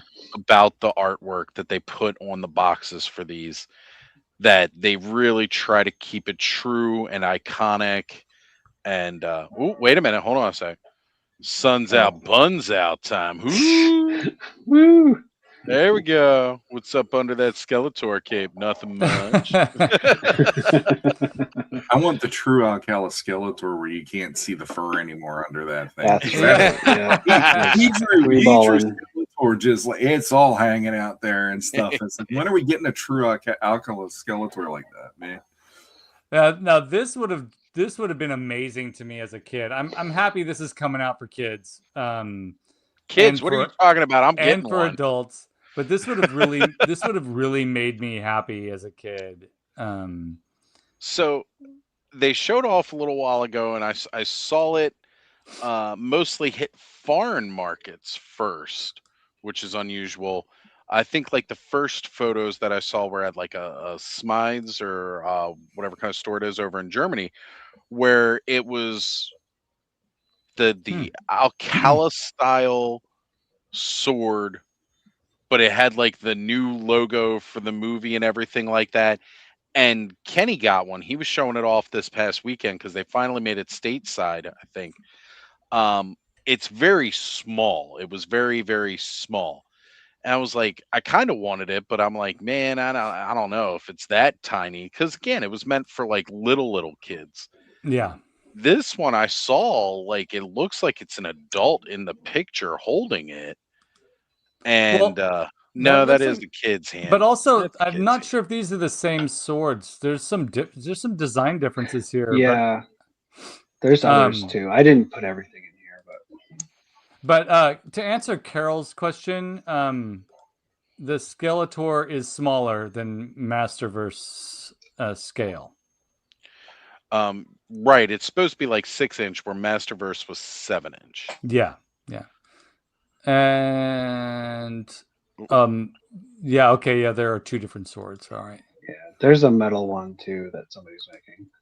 Oh, really? Okay, cool. Yeah, full size. Now, this is a discussion that we'll talk about again once we start looking at slides of the trailer, which we should. I think we're close to getting there. Yeah.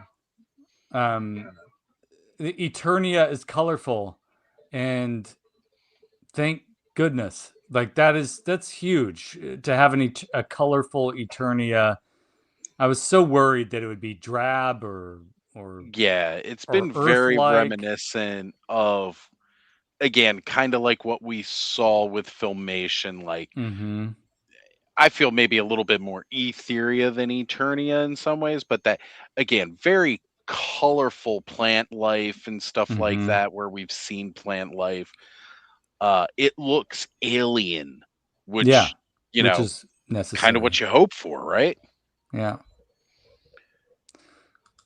These are cool. It's like I love the minifigures that come with these. They're really awesome. The Can I just mention that when I first saw this one, I was like, why is the collector so small? And who are those two guys working at the lab station? I know, Yeah, I right? thought it was like somebody getting their teeth cleaned here. What's going on? Yeah, Right? exactly. Like the way this was said, I didn't pick up at first because I'm looking at my phone and it's all tiny. I'm like, why are these two lab technicians? And why is So the that's not collector so Stondar and small? what's the name? Yes, Rock on. rock. Perfect. And these are. I like that these little minifigs are stylized too, and we've got. Right.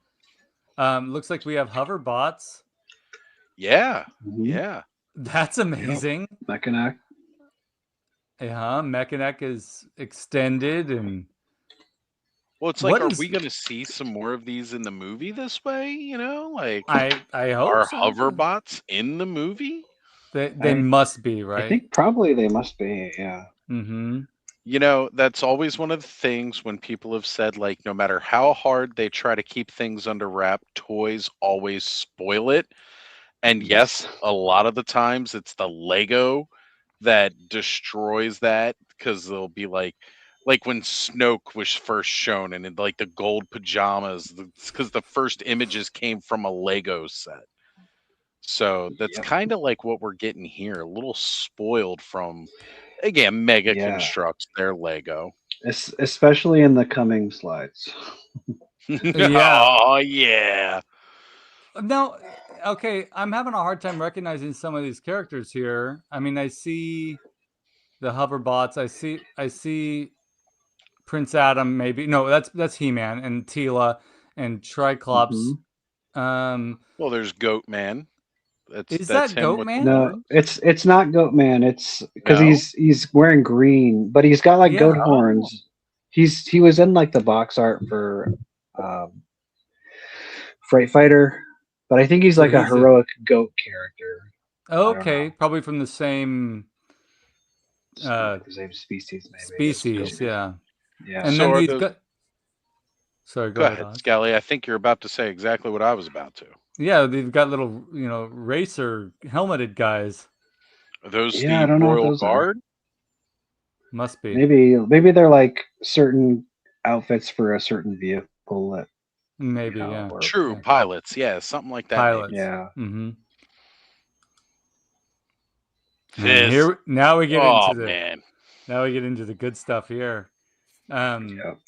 First of all, and we'll talk about this when you look at the trailer slides. That Snake Mountain is just gorgeous. I love the design of the Snake Mountain, very reminiscent of 2000X, but also there's there are elements of the Filmation cartoon, and even I noticed that there were some peaks in the background that are reminiscent of the vintage playset. The Right.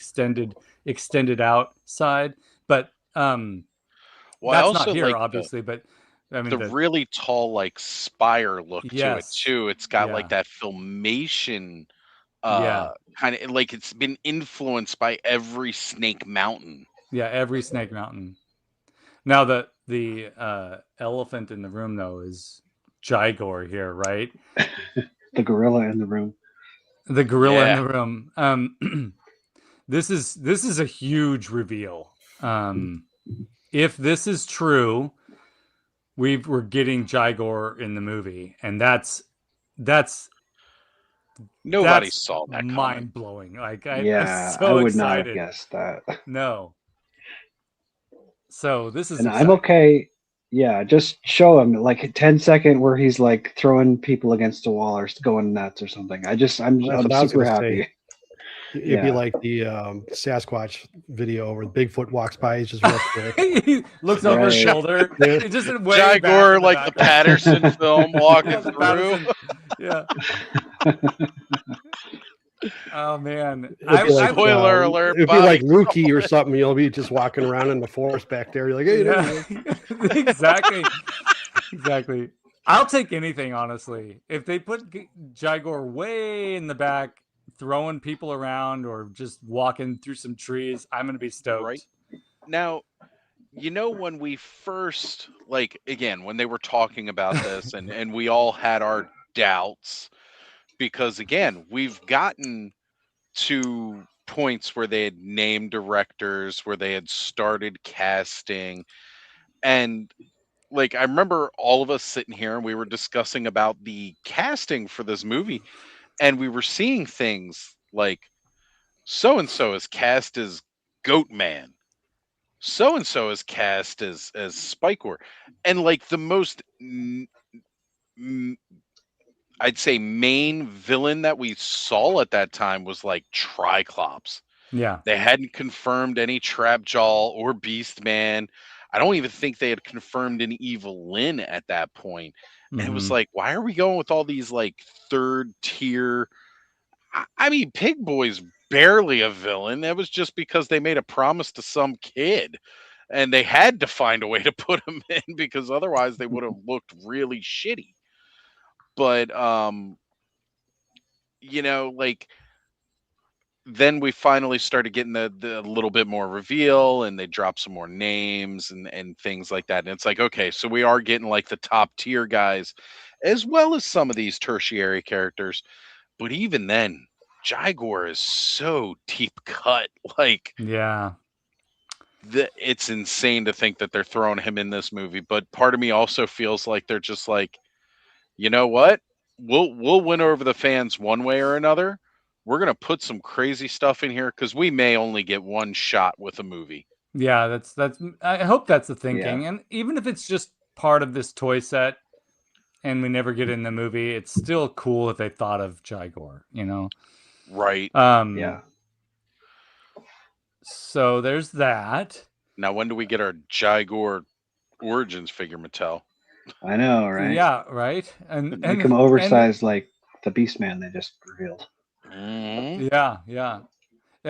We've got a reveal here of what the Bone Throne may potentially look like. We also maybe have Pig Boy here. Maybe it looks like we've got Karg. I mean, this is amazing. It's amazing. Didn't see Karg making a comeback. He's like one of those characters. Hey, he was we put him in the movie, and then like he's never ever shown or mentioned again. So, Broman's here. Yeah, what's up, Broman? And yes, Skelevator's playsets are off the chain. Thank you. So this is amazing. I like that they're revealing these, and this is right after we maybe spotted Karg in the trailer. So very, very cool reveals. And then again, folks, stay watching because we have one of these to give away. These are showing up at Walmart, and I found one to get for giveaway for tonight. So stick around. I've already written 2 questions down. Who knows which one I'll pick. And we all saw Alan on his video finding Beastman and just loving it. So that Beastman's cute. I haven't seen him in the store yet. Again, that pure joy on Alan's face as he picked this up and was playing with it while driving, not looking at the road, looking at his wonderful wife, Shannon Hopp. Yeah. One of the most safe filming videos ever. We loved it, Alan. Absolutely loved it, brother. Yeah, definitely. But Broman said something really interesting here too. Yes, I saw images revealed of a life-size bone throne that they're going to be selling. Is that real, or was that an April Fool's thing? That's real too. I'm sorry I didn't put that on here. There was just so much I didn't There's a catch it all. lot, But right? yeah, there's life-size Bone Throne, life-size Skeletor, life-size He-Man. And I forget what there might have been one It's other life-size thing. amazing.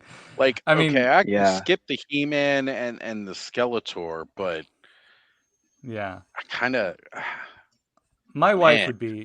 would be pissed if I put Well, money out you to put that get up to the it dinner life-size. table. just like, hey, honey, we're using this. This is my chair at the dinner table. I Yep. mean, that you kind of get rid of the lazy boy at that point. You toss that sucker out. I got a bone throne.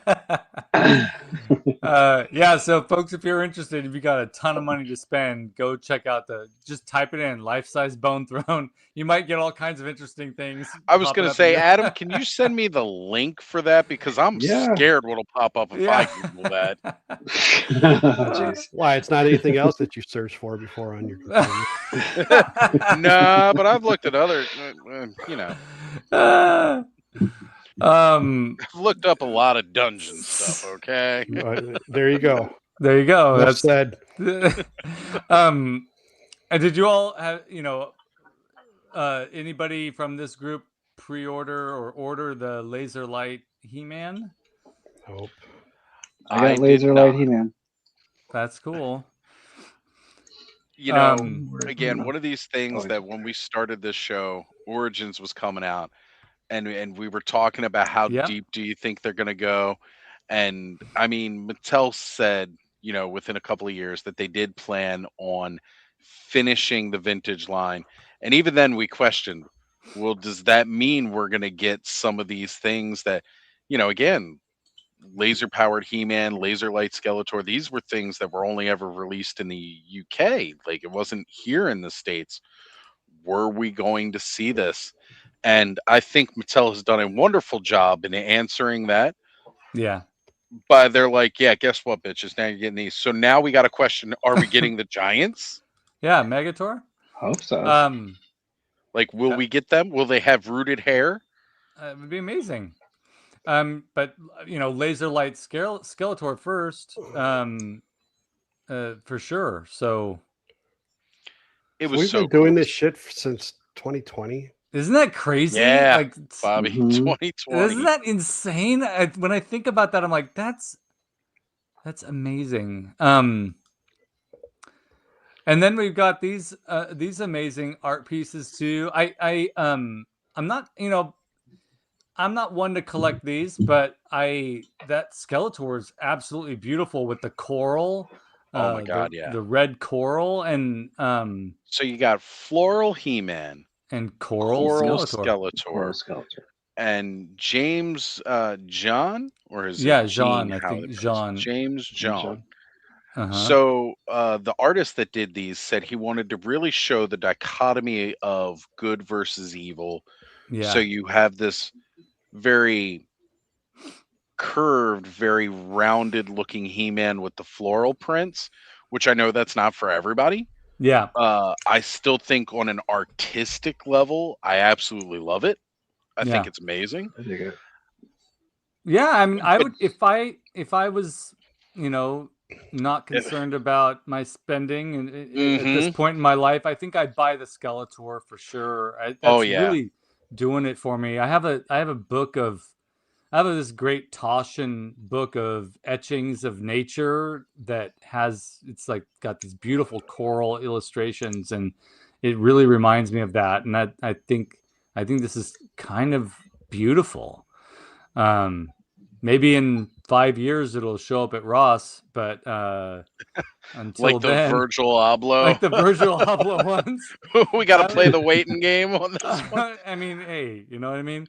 Look, at $100 a pop for Origins, Yeah. like, if I wasn't willing to spend the money they wanted for that 4-pack of He-Man, I'm sorry. Like, I wasn't gonna spend $100 for a He-Man and a Battle Cat. But without a doubt, I think that is one of the coolest looking Skeletors they've ever produced. Yeah, it's pretty The deep beautiful. reds, the dark colors, and then just that crazy like teal blue tongue that That teal blue tongue. contrasts so much. So good. I freaking love it. It's And beautiful. if you want like a Frank Langella movie style head, the colors on this head are pretty freaking Yep. close, I would say. Yep. That very bone white. These were cool. Again, Yeah. it was something that I could pass with as far as like, do I need to get it? It was kind of an easy pass for that, but I loved it. Yeah. Absolutely loved the idea that they were trying something crazy. He's making a new head for the Skeletor. Call him Frenzy. Yeah. Hell Thank you, yeah. Alex. Thank you. And more Mega Constructs. We've got the. They're calling him something different now. They're just Mega now. Yeah. They're Mega. just No, they're Mega. Brick Shop. I don't know, Brick Shop, that's knows Oh, that, sorry. Yeah, now they've Yeah. changed it up again. Brick Shop. Sounds like they're shitting Yeah. bricks. That's fine. I mean, I like Shit this. I blocks. like this. Well, I don't know if you passed that, it might have tore something. All right, now we're getting into the good stuff. I don't mean to No- skip over the brick now we shop get stuff, to it. but let's get to Yeah. the trailer here because No, it's fine. you know that's why everybody's here. This was a big deal. I know there are some folks out there that were really rooting for this. There's a person who's not not formally claiming that they recommended this to a producer, so I won't mention them, but this was something that the fans spoke out about, and we're getting it, and that's amazing. I'm so excited about this. This is great. We all want to said see it was this. a huge missed opportunity on that first trailer. Mm-hmm. So the fact that this was the first thing they showed kind of with announcing this trailer, I was like, all right, they're listening. They're listening, and maybe that's symbolic of a lot of what we see in this trailer and what we might see in the movie. Is the director of this film really listening to the fans in a lot of ways. And we've got a lot of good images in this trailer and a lot of plot points revealed in this trailer. And the more, I mean, I got to say this since we're looking at this slide here, the more I see of Roboto, the more I'm on board. Like I think that this Roboto is a pretty great design. I know it's different from what we're used to, but I see a lot of potential of parts of this Roboto being opened or changed or dismantled or like is that the face could open up a little bit, the chest can open up, we might see inside the gears and stuff. So That face definitely opens it up because I used to play CDs in that when I was. oh, Oz is such a kid of the 90s. I love it. But yeah, this is like this is looking good, right, guys? Yeah, looks great. And look Without at a Evil doubt, the Lynn. costumes, I mean, come as we on. were already saying, were good. Yeah. I'm liking, like, wondering what's going on with this background here. Like, we got these statues with like these hooded or robed characters. Mm-hmm. Like, I kind of want to know, where is this? Is this Grayskull? Is this Snake Mountain? I think it's either Grayskull or Eternos, because I think this is when they capture the capital and King Randor and just definitely. But she looks great. The costume is amazing. Very cool. The flashback sequence, and this is where we get a glimpse of some exciting things. Beastman looks amazing. Yeah. And that's Karg back there, I think, right? And that's what fans are saying. Some are saying it's Karg. It could be Karg. He doesn't have a hook hand, so I don't know if that's. I mean, I'm sure Karg is in the movie. Maybe there's just like, I don't know if this is him or not, but That's true. He doesn't have a hook. That's true. So there you go. There's your Skeletor nuts hanging right there in the middle there. He's going around teabagging after his kills when taking a turn. yeah. Oh man. Man, if I don't see Skeletor dropping some crouch buttons like in a video game as he kills people, I'm gonna be mad. Oh man. So, and I also, not to get back to this, but because that's great, Bobby. But skeleton warrior character that's in, we've seen a lot of them, but I'm noticing now that there's a variety of the helmets. There's this skull helmet, and so that's cool. He kind of looks like the Chronicles Scareglow, I gotta say. I'm almost wondering if like the different styled helmets symbolize different ranks amongst the soldiers. Yeah.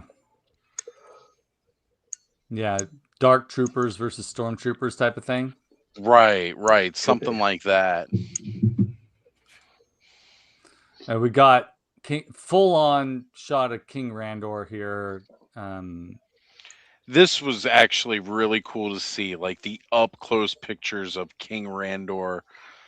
I kind of popped for it. I was like, hell yeah. Yeah. He could serve some Whoppers. Yeah, that's cool. Burger King. Then we've got a nice shot of Fisto looking very concerned. And this guy, so I've heard all kinds of theories about him. I'm sort of opting with the idea that maybe he's just in there, like, you know, weirdos in the background. But I do like the fact that he looks like a mix between Ratlore and Clawful, because of the color and the shapes of things happening here. So the potential for him to be a character that could either turn bad or be a surprising version of a character that we're used to seeing that would be typically a villain and being a hero. I'm interested to see how this plays out. What is it? I didn't watch the trailer. So what is this scene? Is this like them, like, are they captives at Snake Mountain or something? Is that what this is, or am I wrong?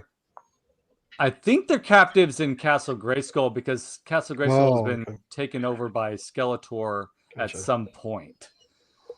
Well, again, I'm still going with like think. the scenes at the end of the last trailer were of them in Snake Mountain. I think this is that scene where he's going in and breaking them out of Snake Mountain's jail, and then they have a fight in Snake Mountain. I mean, it could be Snake Mountain jail, or it could be a dungeon in Grayskull too. We just don't know. But yeah, there's a scene where they're all here. See, here we got Mechaneck. Everybody's behind bars. They just threw Adam in. He's on the ground. Mechaneck's there. Ram Man, Fisto, Tila. And we think, I mean, we're led to believe it's part of the same scene where Adam is addressing a group of people that are in this room together. And he's, you know, rallying the troops, so to speak. So, real quick, though, back to that lizard dude. Everybody's saying, like, it could be like Lizard Man or something like that. You know what? It just dawned on me. We already know of a bipedal species that kind of looks similar to this in a lot of ways. I'm picking up Major Merman vibes now that I'm seeing this a little up close. Oh, interesting.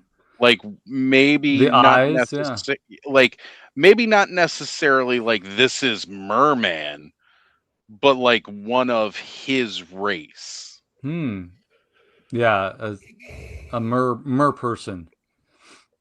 Yeah, there's like a fin shape on his head. Yeah, I can see that. Like, yeah, that's, I don't know. That's just coming to me right now as I'm looking, like actually looking at this and seeing it in better detail here on a larger screen. I mean, I'm all for it. Like whatever they say he is, I'm excited to see what it is. What are you guys' thoughts on Mechaneck? I'm kind of digging it. I think they found a way to turn those like really big, goofy ass looking triangle sunglasses into something a little bit more manageable for a real world kind of presence.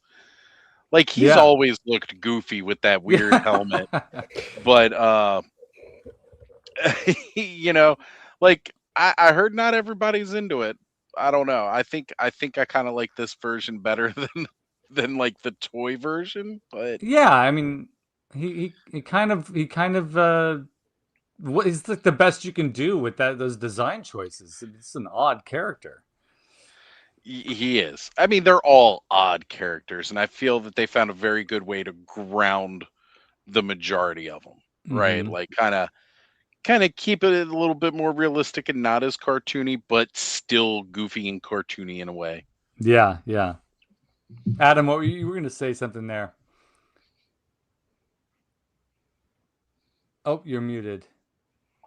Sorry, I like that he has the glowing green 2000X goggles. Yes. I would have liked the full on angular helmet though. Yeah. I say just go for it. Just give him that. Right. I mean, I guess if you're going to give us weird lizard people that nobody's sure who it is, just be weird with it. Yeah. Yeah, when I saw a picture of it, he looked a little like G.I. Joe-ish in a way. Little G.I. Joe-ish, A little bit. Like it's Yeah. more like almost like a military style helmet and goggles. You can't do those lenses with the triangles and not have more angles on his head. I think that's my biggest takeaway from the new design. Like the minute you see the roundness of the helmet and then you see those triangles, it just looks so opposite for some reason. And that's why the characters had that charm since we were kids, where he is this very odd, angular, character in that way. Why the hell do I have to be that guy tonight? That is one of those things about the designs, though, is instead of going the whole way with it, like Mech or even with Man at Arms' armor, where it feels like they were timid in how big some of those pieces could have been, and that's probably my only real, like, if I could have talked to the costume designer, just go, you can keep the pants. I don't care about the pants at this point. Get those bigger pieces in there to really exaggerate them somewhat so they look more powerful with these, the helmets or the armor or something along those lines. And I don't know, Mech I'm kind of 50-50 on with it, but at least the triangles are there. It's like if you're going to go that far with the bulkiness of Ram Man's outfit, or as I'm going to show here, like Trapjaw's extreme design choices, like why not just go, full Mechaneck? Trapjaw looks great here, by the way. But actually, Bobby, what do you think of Trapjaw? Bobby's the Trapjaw fan of the group. Like, when we're all Trapjaw fans, but we know, Bobby, you got a tattoo of Trapjaw. What do you think of this Trapjaw? He's good. No, I like it. I do. I was happy to see how he looks for the movie. I base everything off of being disappointed, like when you see those older movies like the G.I. Joes, which I never saw, but I didn't look anything like it, or the Transformer movies didn't look like any of them. Yeah. Very disappointing, those movies. Yeah. And then the Mortal Kombat 2, this is what I always think of, is Mortal Kombat 2, the original Mortal Kombat 2. None of those guys looked like anything from the game. So the only ones that looked like the ones from the games were the ninjas, and that's because they were just like wearing those same exact outfits. So like when you see Raiden, with the long hair and the white, looked weird. It didn't look right. Yeah. It takes you away from the character. And just like I said, of those Transformer movies, it's hard to tell who's who when they all look the same. But at least they did. I like what they're doing so far. Yeah, they're trying here. They're like within the parameters of the absurdity of Masters of the Universe designs. They're trying to give us what we're used to seeing, which is cool. Including He-Man throwing a Roton, which is pretty badass. Right? Like grabbing it by the blades there and just being like, nah. Boom. some purists might be like, did he just kill a human, or is that a robot piloting the Roton? I got a little concerned about that. I know I have friends who are Batman fans that are very frustrated when Batman kills somebody. So, will we have that in this movie? We don't know.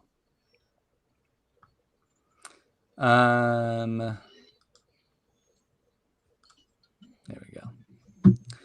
Put somebody on timeout in the chat there. Yeah, I was then just kind of bringing that up. I was keeping an eye yeah, on it's too Yeah, bad. I haven't been on the show in over a year, and then I get stupid shit like that. Yeah, Fuck that's what- you, piece of yeah, shit. we put them on timeout. No, but if you don't have energy to just try and have a good time, you just want to make ruffle feathers. That's a waste of everybody's energy and time. It's ridiculous. Like I said, I haven't been on here for so long, and I get on here and you get a jackass like that. I And we probably love know who it is too. Yeah, we don't know who that person is, and we No. love Bobby, so we don't know. Yeah, Well, I don't really care. It's just it's people that just are stupid. It's bugging the rest of us, even if it's not bugging you right away. So yeah, I ain't having that shit. I was like watching this guy. I'm like, oh, he's getting a I little. literally just got done saying I'm keeping Yeah. my eye on this guy, and I come back to the regular chat, and I saw that comment, and I was like, "You gotta be shitting me, really? Okay." Yeah. And then you beat me to it. Yeah. So. What a ray of sunshine that guy is. I don't want to give that big guy any more. ray of I don't sunshine. want to give that person any more energy or time. No. Now let's talk about this draw 4. Yeah. The Uno cards are pretty cheesy, but I've got the Masters of the Universe Uno game, and it's cool because it has different rules from your standard Uno. So I'm wondering if this movie version has different rules from the version I have. I think it does have a new rule. I remember reading it. Most importantly, he has the power sword. I mean, that's huge here. It's a big tell. That's a big tell. That's a huge plot point, and that's kind of exciting. I'm excited to see what happens. I'm wondering, with that. Does he have a purple one and He-Man has like a regular one? Yeah. I don't know. It looks like a regular, in this image on the Uno card, it looks like a regular one. So I think he gets it at some point. As someone who likes the dual power sword thing, that I would probably like jump out of my seat screaming if they did that in the movie, but I doubt I doubt we'll see it in the movie. I feel you, Sean, but it'd be cool. Alan says the Skeletor in that card looks like a Chippendales dancer. So it was funny. I was kind of getting those vibes even with the toys because of the fibrous texture of the muscle. For something about it just seemed odd, but again, it's supposed to be like odd, and I don't know, it was like overly defined, I felt, compared to like when you look at the guy who's playing He-Man, and he's muscular, right? But it's kind of like that athletic muscular, not necessarily like the bodybuilder looking muscle. I feel like Skeletor's a little bit more of that. He's got like a 12-pack. Like there's so many abs here. It's like right. And that's fine, I want to know this guy's obliques workout. Evelyn, these hips don't lie.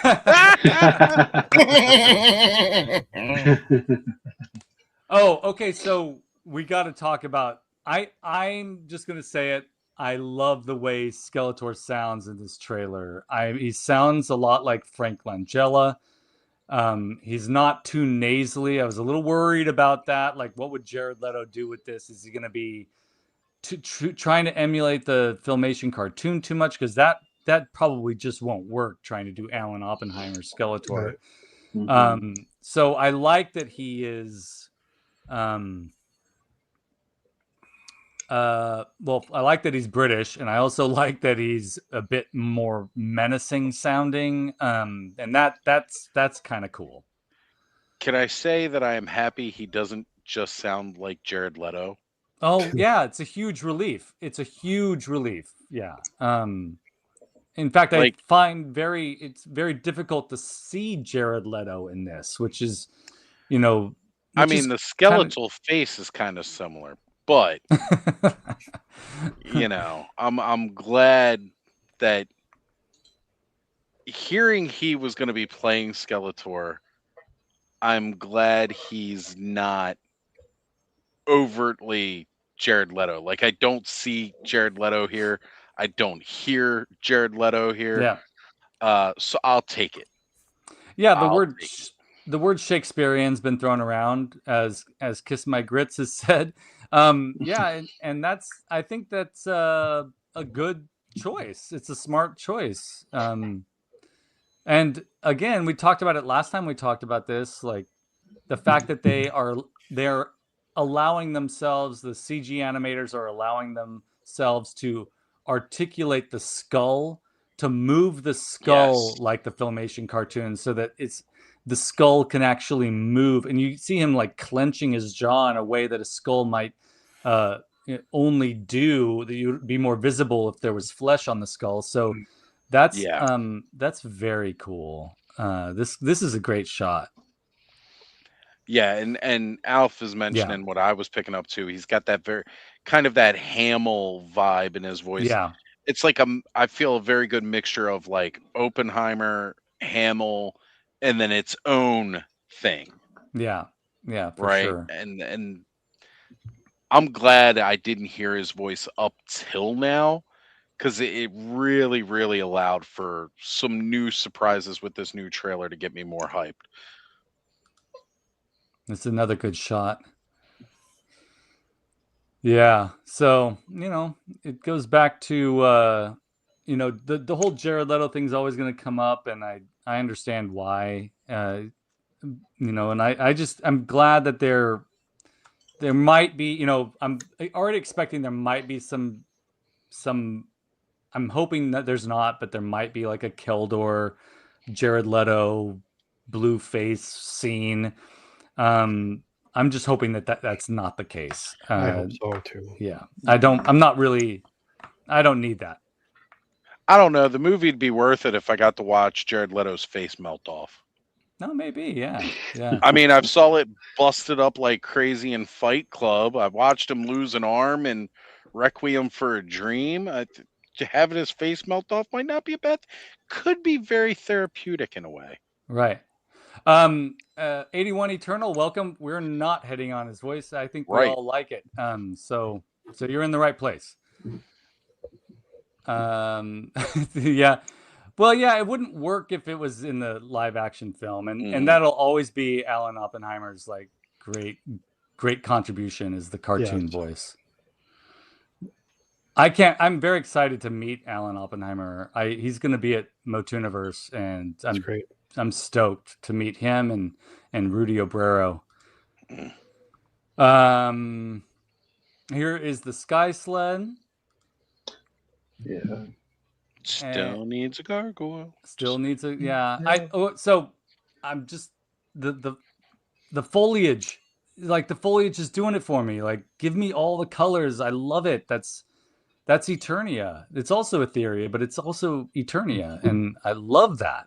Love it. Agree. You know, said I was really worried this wasn't going to look alien enough. It was going to look like it was just filmed somewhere on Earth, but they've got that alien feel to it, and I'm really happy they do. Yeah, and you got a lot of these big sort of sideways rooty, you know, above ground rooted trees, which is all over the Filmation cartoon. And so the fact that they threw those in too is really cool. And me being a fan of theme parks, I'm already thinking like, man, you know, if they could do, if Mattel could invest in a Eternia theme park, that would be amazing. Beyond what they're building in Arizona with I think they're still gonna do it, right, Bobby? Aren't they still gonna open it up now? Yeah, it's going to take a while. They're fighting over a parking lot, basically. Yeah, I'm less interested in laser tag anyways. I'm more interested in like a walkthrough experience, that looks like what we're looking at here. But it's been out. They've been building it for years now. I so know it's really too bad. Since we've been Yeah, talking, basically, it wasn't It's too the long city after. fighting with it because it's also a resort that's going there too. Right. Yeah. And there was something with a parking lot, and they didn't do a Okay. parking lot, and they halted everything. It's like still like half built. It's not even done yet. It's crazy. Yeah. Well, the cool part is the key word that you said. They're still fighting for it. And that gives me hope because, I mean, honestly, we kind of thought when this was all going on, like, how long was it going to last? How long do we have of this? Mm-hmm. And the fact that they've still got those plans going, they're still investing in their brands enough.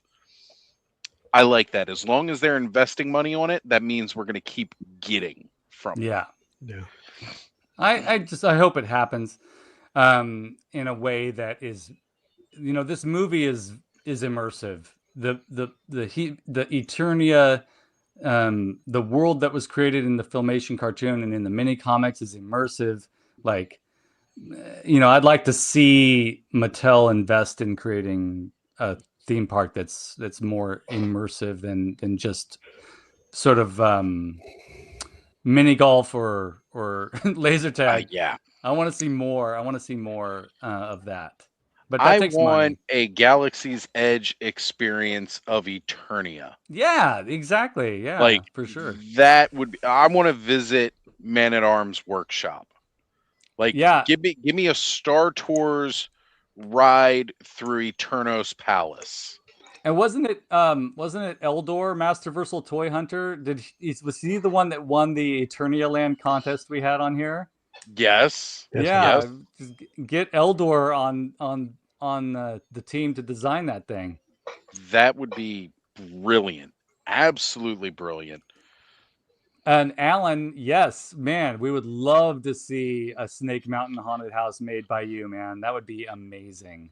Alan, I tell you what, if I can get that property that I found up in New York, if I could manage to get that, I'm going to have, it would be 83 acres. Yeah. We could do it. Do it. Make it happen, Oz. I'd love to make it. I'd have you and Alan be my design team. Oh, it'd be a dream come true. Just say, all right, let's get it going. No idea. It would not be Snake Mountain for rights reasons, but this is the reason to play the lottery, right? yes. Yeah. So this is a good picture of Tila. She has the tiara, the crown that you can see sort of peeking over the top of her head there, which is cool. I feel like my feeling is this is a scene from the end of the movie. I don't know why, but I feel like it's like Right. We won. Everybody's happy. I got my crown. I feel you. Again, this is something we were worried about, like towards the beginning. How is it going to look? And those first leaked images we saw when they were still doing the filming, mm-hmm. And seeing her whole outfit and like how very true it felt to the original like costume designs and toy Mm-hmm. design, without being too wildly different. Really, it was just making it a bodysuit, but not in the way that the '87 movie did it. And I like this because we've seen her hair back. Yeah, you got it, K-Roll. But the idea that like she's keeping her hair back with that tiara out of her eyes because she is a warrior. Like it's great. It makes sense. It's not just some kind of look.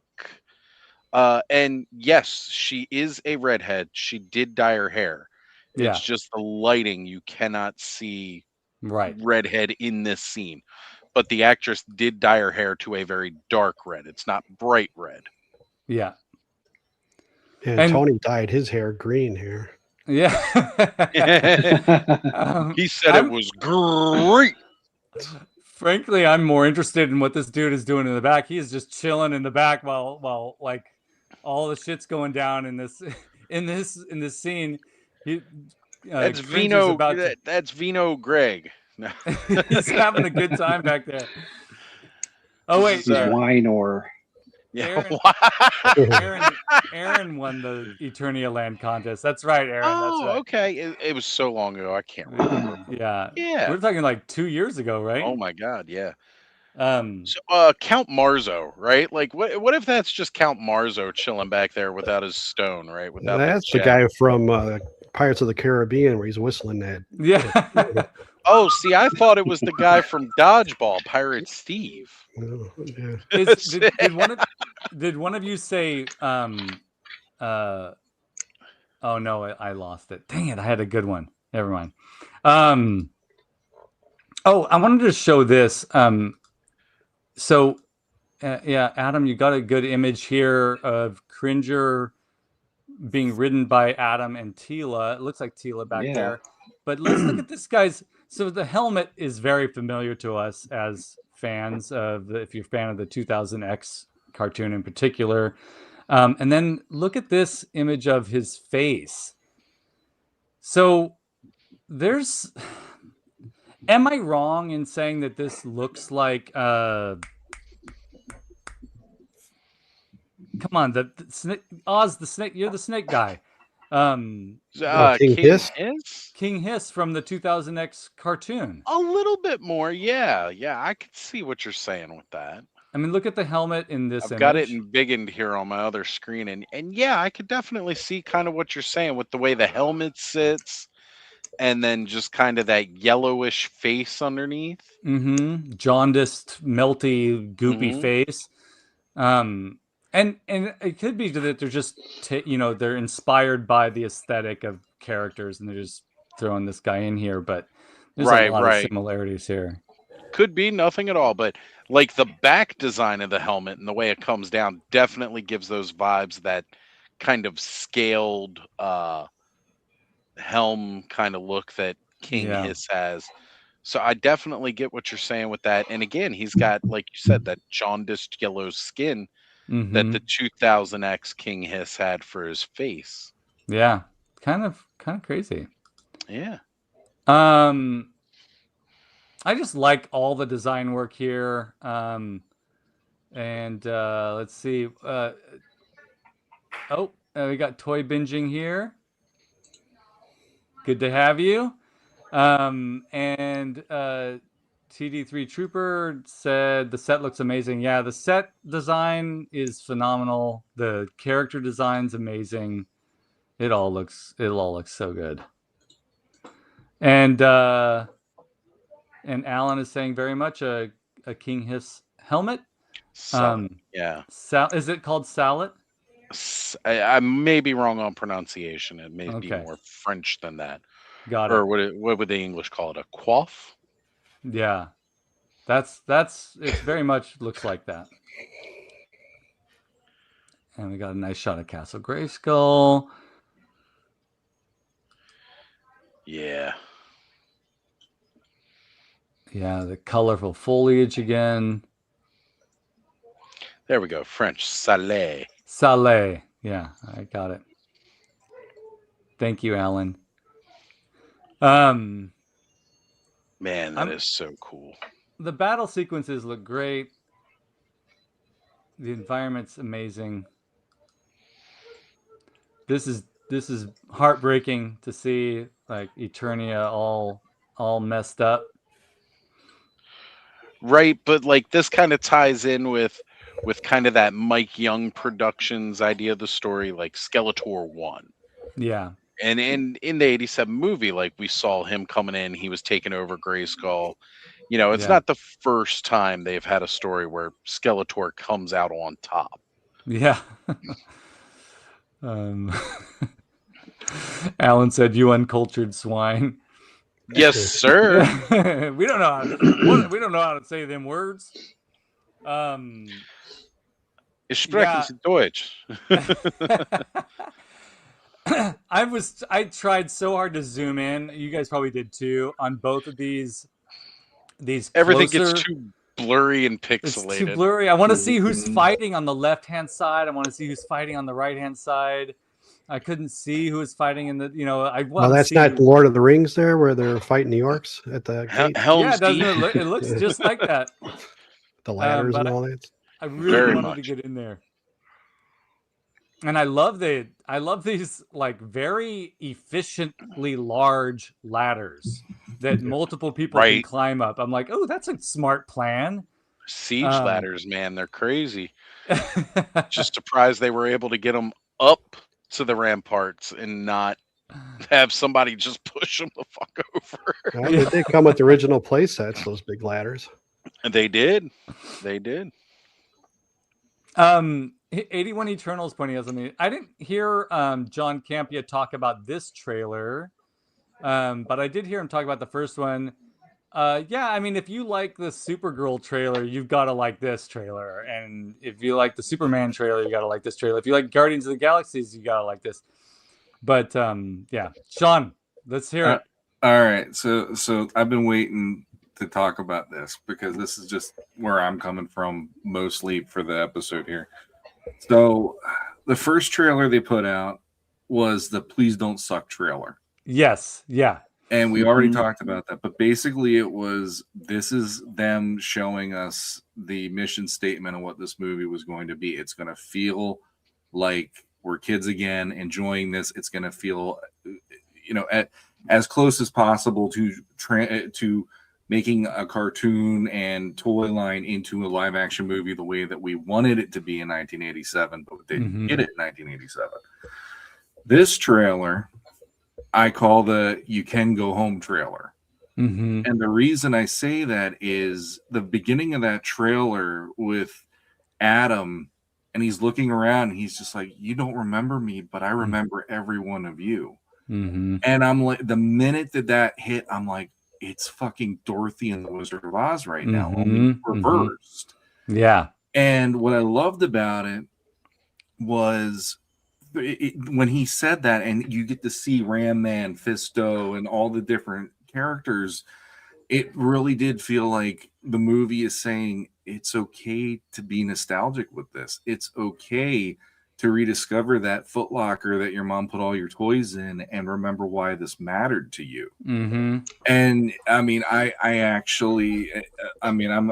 know I'm not the only one, because on Instagram, when I mentioned this on the actual the official post with the trailer the other day, there were multiple grown men saying they got misty-eyed watching this one, because there are so many moments that you wouldn't think would actually hit you, but those do. And like one of the moments that hit me like a ton of bricks, and it hit Pixel Dan too, because I watched his trailer reaction, is that moment where they show Adam getting knocked down by Trapjaw, and then you see the young version of him standing back up, and you hear Duncan saying about, what happens when we fall. It's when we stand up, and we're, stand up stronger, or whatever he says there. And then he pulls the sword out, and I was like, fuck, like I actually had tears going down my face going, this is what I needed this movie to do, and I didn't realize it. So it's like, this was what the Superman trailer was with that theme song for me last year. And this did an amazing job of it's almost the most reassuring feeling of, you can go home again, you can enjoy this. You don't have to think that you're a 47 in my case, to 50-some-year-old guy who enjoyed this. It's okay to come back and enjoy this again. Give it 2 hours of your time and come back to Eternia, So this for me was definitely the trailer I wanted out of the few trailers that they put out so far. And similarly, I felt the same way about the Supergirl trailer. That was a good one. The Supergirl trailer was quite good. Yes. Yeah.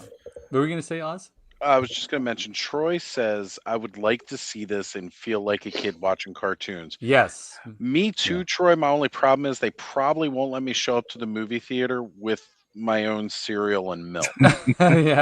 In pajamas. I'm telling you. I mean, they don't mind if you wear the pajamas. They're not going to stop you for that. But they'd be upset if I walked in with like a bowl of cereal, like my own cereal box bowl and milk. Yeah. I agree with J Mac. Well said, Sean. That's exactly, you hit the nail on the head with that. Thank you. And, I want to Alan's asking, what ship is he standing on here? Oh yeah. And I think it's a Talon fighter, right? I think so. Right. Yeah. I believe it's that Talon fighter that we kind of saw from the other trailer, as well as, of course, the uh, brick shop freaking toy set that we saw earlier. But we Yeah. don't know because they're not representing the vehicles quite the way we'd like them to. Yeah. We don't, True. Not as iconic as it could be. I'm gonna skip ahead to this because I think this is a good discussion point. What is in that cave? They are. Is that the way that they get to? What are you thinking, Sean? What are you gonna say? So no, it isn't this because I know it's not that. But now all of a sudden my mind is going like, how cool would it be? Like maybe that is a Subternia thing. I don't know. It could be. But then in my head, I'm like, what if we saw a pyramid in the distance? Oh. And what if Shakoti is at least referenced? Yeah, that'd be my amazing. favorite one.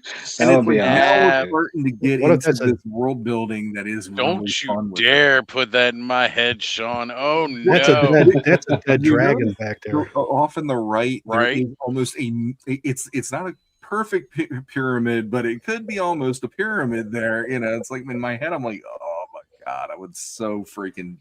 My kids would just be like, Captain America did not lift Thor's hammer. Why are you so excited? I'm like, you don't even know. Like you don't know what's in that pyramid. I do.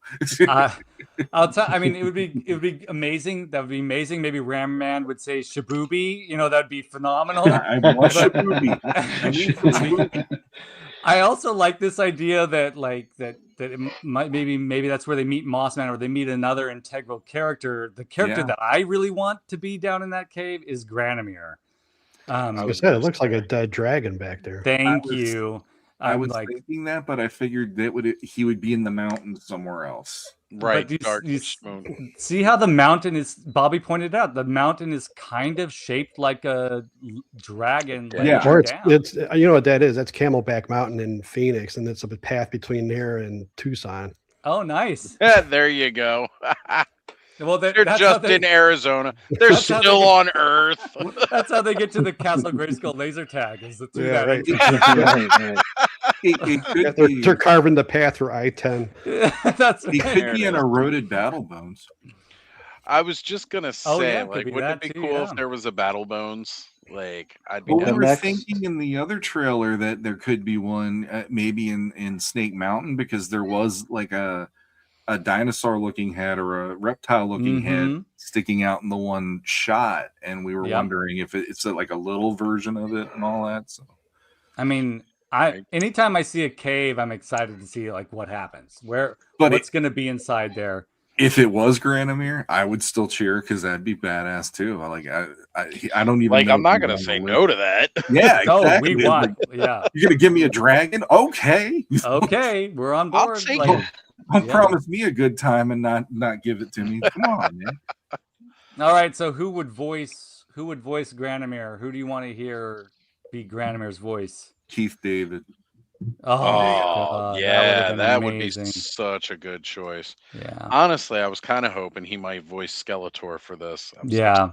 There was this part of me that was like, "Oh man, wouldn't that be cool?" He And then they would've were been like, badass. "Ooh, Jared Leto," and I was like, "Well, I guess that fucking cool." Yeah. Well, now then, so they get. I like that there's going to be a journey in this movie. That rules. Okay, they're walking places. That always makes me happy. I love that. I don't know why I love that. And it's clearly before they meet up with like Cringer, because again, well, I don't know, because he is definitely He-Man. Yeah. So yeah. I mean, we don't know what the timeline is here. If right, they we do saw that- him and Tila riding Cringer or Battle Cat. Hard to tell. Mostly they use a helmet to denote the two, but like they were both riding Battle Cat in that earlier scene, and he was still wearing the pink shirt and the blue jeans. Yeah. So it's hard to know what the timeline is, and I'm happy that it's hard to know. There's nothing worse than a trailer that gives too much away. And we've got some pretty eye-opening information here too, like, you know, that the audience is seeing the heroes from Adam's perspective in this movie, like in Barbie. The movie is meta. Yeah, that's cool. I hope that that's the case. That'd be interesting. Right. That shot of Snake Mountain is epic, though. So- I That printed is- it out and I put it right back here on my door already. I love this shot. I actually think that could be my favorite Snake Mountain with that, how that shot is right there. Like, that is everything I've always thought of for them to do live action, and it's Yeah. right there in front of me. It's insane. I've already yeah. made some and I know the person who commissioned the Snake Mountain Gray Skull for me. I know they'll be okay with this. I've already made a few slight adjustments to my design in thinking about this one for the Snake Mountain that I'm Nice. building. So Right. this is a really amazing design. Are Again, those heads on pikes there, you think? Yeah, yes. this is. We'll go back to this those image are here. some skulls. We got some Glad different these- shaped, Yeah. Okay. Yeah. I didn't catch it on that one. Yeah. different shaped skulls, different Right. creatures. This is I like it. this is pretty brutal. I like It's- it. It's I do too. showing that this dark hemisphere is not a place that you want to go. Yeah. Mhm. Tread carefully, which I like because it does Mhm. show this Skeletor is not the kind of bumbling Skeletor of Filmation. This is very much that warlord Skeletor that we see more of in the original like mini comics. Yeah. You know, that feel to Skeletor. Or Mhm. even the later Dark Horse comics that came out. Mhm, You mhm. know, this is the Skeletor that shot Trapjaw's arm and jaw off as Cronus, like, don't fucking fail me. Yeah, you know. yeah. This transformation scene is pretty amazing too, and I'm glad That- Adam. yeah. We got a huge thank you to Adam for getting these slides ready, because you captured a shot that I really was hoping you would capture, and I was really trying to get it in making my slides. This Yeah. the that's really cool. removal of the outside layers actually happening in front of us. See, like, that's so cool. I mean, Yeah. I'm a big fan of werewolf transformations where the outside is sloughed off and the wolf comes out from the body, as opposed to like the hair growing out of the body and the wolf, like, you know. So this is a really exciting version of the transformation that I don't think we've seen yet. This type of sort of shedding of the outer layer to become the hero underneath. Yeah, normally in the cartoon, he just kind of goes into a bright light, and then bam, Mhm. he's magically got a harness and boots, you know, as opposed to the pink vest and everything else. So this was, again, like, really cool. It's like his muscle, he hulks out throughout Yeah. this transformation, even though his physical body doesn't really get that bigger. Like, that's that, you know, Well, David Banner getting muscular, ripping the shirt, you know.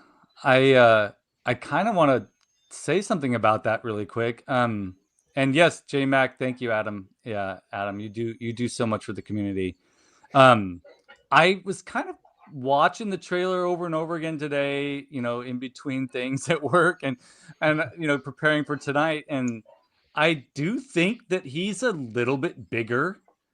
I think that I think the sword is a little bit smaller in his hands as He-Man than it is when he is Adam. So I do think he's actually, even though he's not like, you know, beefier, he's actually a bigger person. Right. The same dimensions, but just bigger. And that to me is very interesting.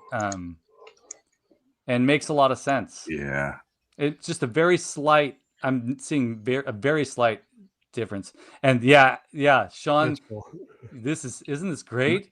That, like, I remember when the first trailer hit, this was one of my favorite visuals from it, and this still works because I love it. References the Filmation transformation, but I also love that it lets it be kind of its own thing, but it is the implication of the power of Grayskull. It's like I love that it's this the spirit of Grayskull wrapping around him when he's calling upon it is so majestic looking in that image. I love that so much.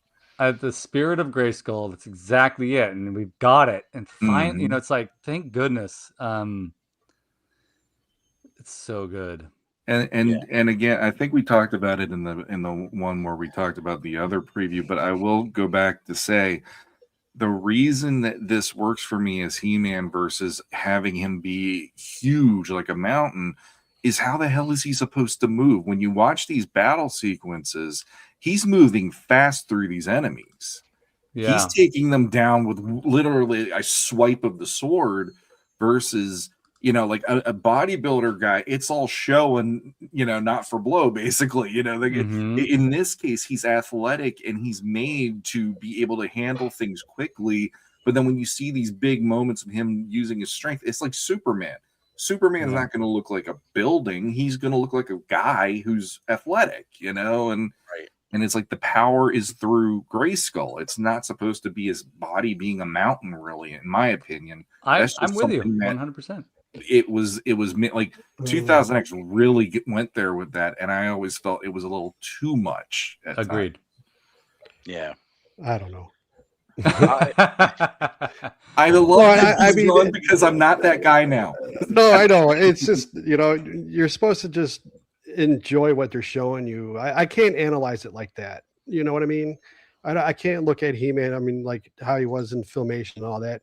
This is what they gave us. This is what you accept. I can't say, you know, he's so huge. How can he run like that? That'd be like saying, how does the Millennium Falcon fly, you know, in outer space? Hey, don't you bring the Millennium Falcon? I know, but I'm saying I can't analyze that. I can't do that. I just have to accept what is. Yeah. You gotta get into the fantasy of it. You know what I mean? Right. Yeah, you just gotta let it go and then accept what it's showing you. Yeah. So if I break it down like that, I won't be enjoying things. I agree with you, but in this day and age, that's all everybody feels like they want to do if they're on Facebook and have a voice, and that's kind of why I'm like, I personally am fine with what they did. But for anybody out there who's like, oh, he should be huge and all, it's like like you find me a guy who's that huge that can emote and act like an actor could, you know, like and CGI. And on the other side of it, you show me a guy that you need to build up who can make his body that huge within a certain amount of time to film, you know, like you got to kind of go with what you can make work. And I feel like the way that it worked out for Nicholas being He-Man, actually, I don't mind it. It works for me. I absolutely don't mind it at all. I think that it fits and it works because again, his muscle, his power does come. They say it in the name. It's the power of Grayskull. Yeah. The toys were meant to be huge and ripped like that, partially because Roger Sweet's a pervert. I know some people may joke, but I mean, he wanted to see. He very much had like that Vince McMahon. I want to see ripped, muscly, greasy men. Well, I mean that's the 80s. I understand that. Yeah, you know, it was totally a product of its time. Right. And he said from the start with the toy line, he didn't want like again those wimpy looking Star Wars style figures. He wanted something bigger, so he went big, and for this, it translates better with the more athletic muscle. Now, I'm not saying I have a problem with this. I don't. No, I'm just saying, you know, as someone who's just watching it, I can't analyze it like that. I think we spoke about this before. I just can't do that. You know, it's the suspension of disbelief, you know, where you can accept that for entertainment's sake. Exactly. Yeah, and that's good. Part of the fun, because I used to know this guy. We would talk all the time, and we'd talk. Because you know I read a lot, as you guys know, and I'd ask him what he reads. He's like he came from a military family, so all he does is read stuff about military and stuff. So I was like, you don't read any fiction or anything like that? He's like, no, and I was like, don't you want to get lost somewhere and just like be out of reality? And he's like, nope, everything has to be real. I can't do, unless it's real. I'm like, well, that's kind of crazy. So I can't No, I feel think you. that way. Like, No, what and I respect Sean's opinions on that. I Right. do, because that's him. But I I just wanna- can't pick that. I just can't do that. I don't know. Right. Well, Yeah. Here's what I'm hoping. Oh, sorry, go ahead. Well, I was just gonna say, like when I look at these things, I want to escape from what's real. Yeah. If I wanted to see what's real, that's everywhere around me. And I gotta tell you, like the graphics are great, but the story really fucking sucks. Yeah. So I'd much rather get lost into this fantasy about everything. And I get kind of breaking it down to a realistic sense, like, again, analyzing it. But to the point of seeing somebody who's big and muscled like that and being able to move really fast. One of the things that I said from the start with this was that I would love to see Alan Ritchson, the guy from Reacher, play He-Man. He didn't have to play Prince Adam, but I'd love him to play He-Man. Dude, 6'3", 250 plus pounds, and he's huge defined. Like he could embody He-Man, and he can move fast. Well, here's what I'm hoping, and Elf is bringing up a good point. What is the person who doesn't know He-Man at all going through while watching this? And I think that's what Travis Knight is trying to accomplish. Yeah. If you put a guy in He-Man's role that is unbelievably huge, there is a fantastic element to that, and that might appeal to the part of us that wants to dream big or be bigger or be better or strive to improve ourselves to a point where it's like, wow, that's amazing. And that's what bodybuilding is really all about, I think.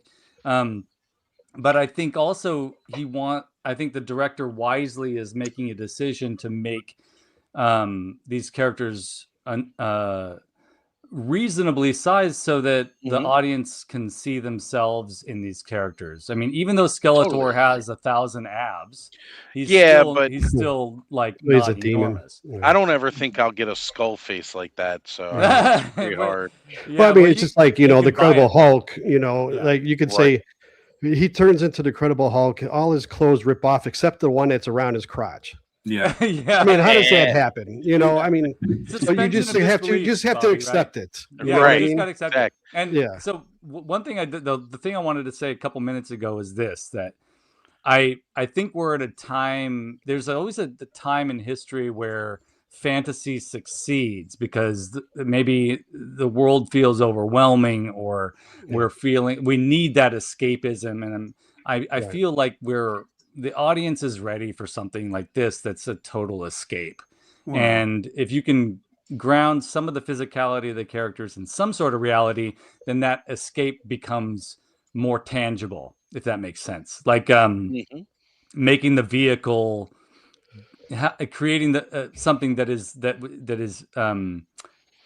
can take us along on the journey easily. But I think, working strength is stronger, and I think that's probably based on what we've seen in the dialogue between Adam and Man at Arms here. That's really what this movie is going to be about. Is like in Batman Begins, when you fall, what do you do when you fall down? You pick yourself back up, type of thing. Right. And that's maybe what the world needs. Just throwing that out there. We need to be reminded of that every once in a while. And that's why fantasy works. And that's why what Bobby said about escape is so important. Like sometimes we just need to get lost in fiction. But those characters do need to be believable in order for us to actually get lost in it. Yeah. No, I understand. I understand exactly what Sean is saying. I'm just saying, I can't work. My brain doesn't work like how it is. And everybody's different. Yeah. Right. Just real quick. There's two examples for me of how it does or doesn't work, and why this makes sense to me. The one version is Chris Evans playing Captain America in the first Captain America First Avenger, and the other one is Zachary Levi or whatever playing Shazam. Okay. Mm.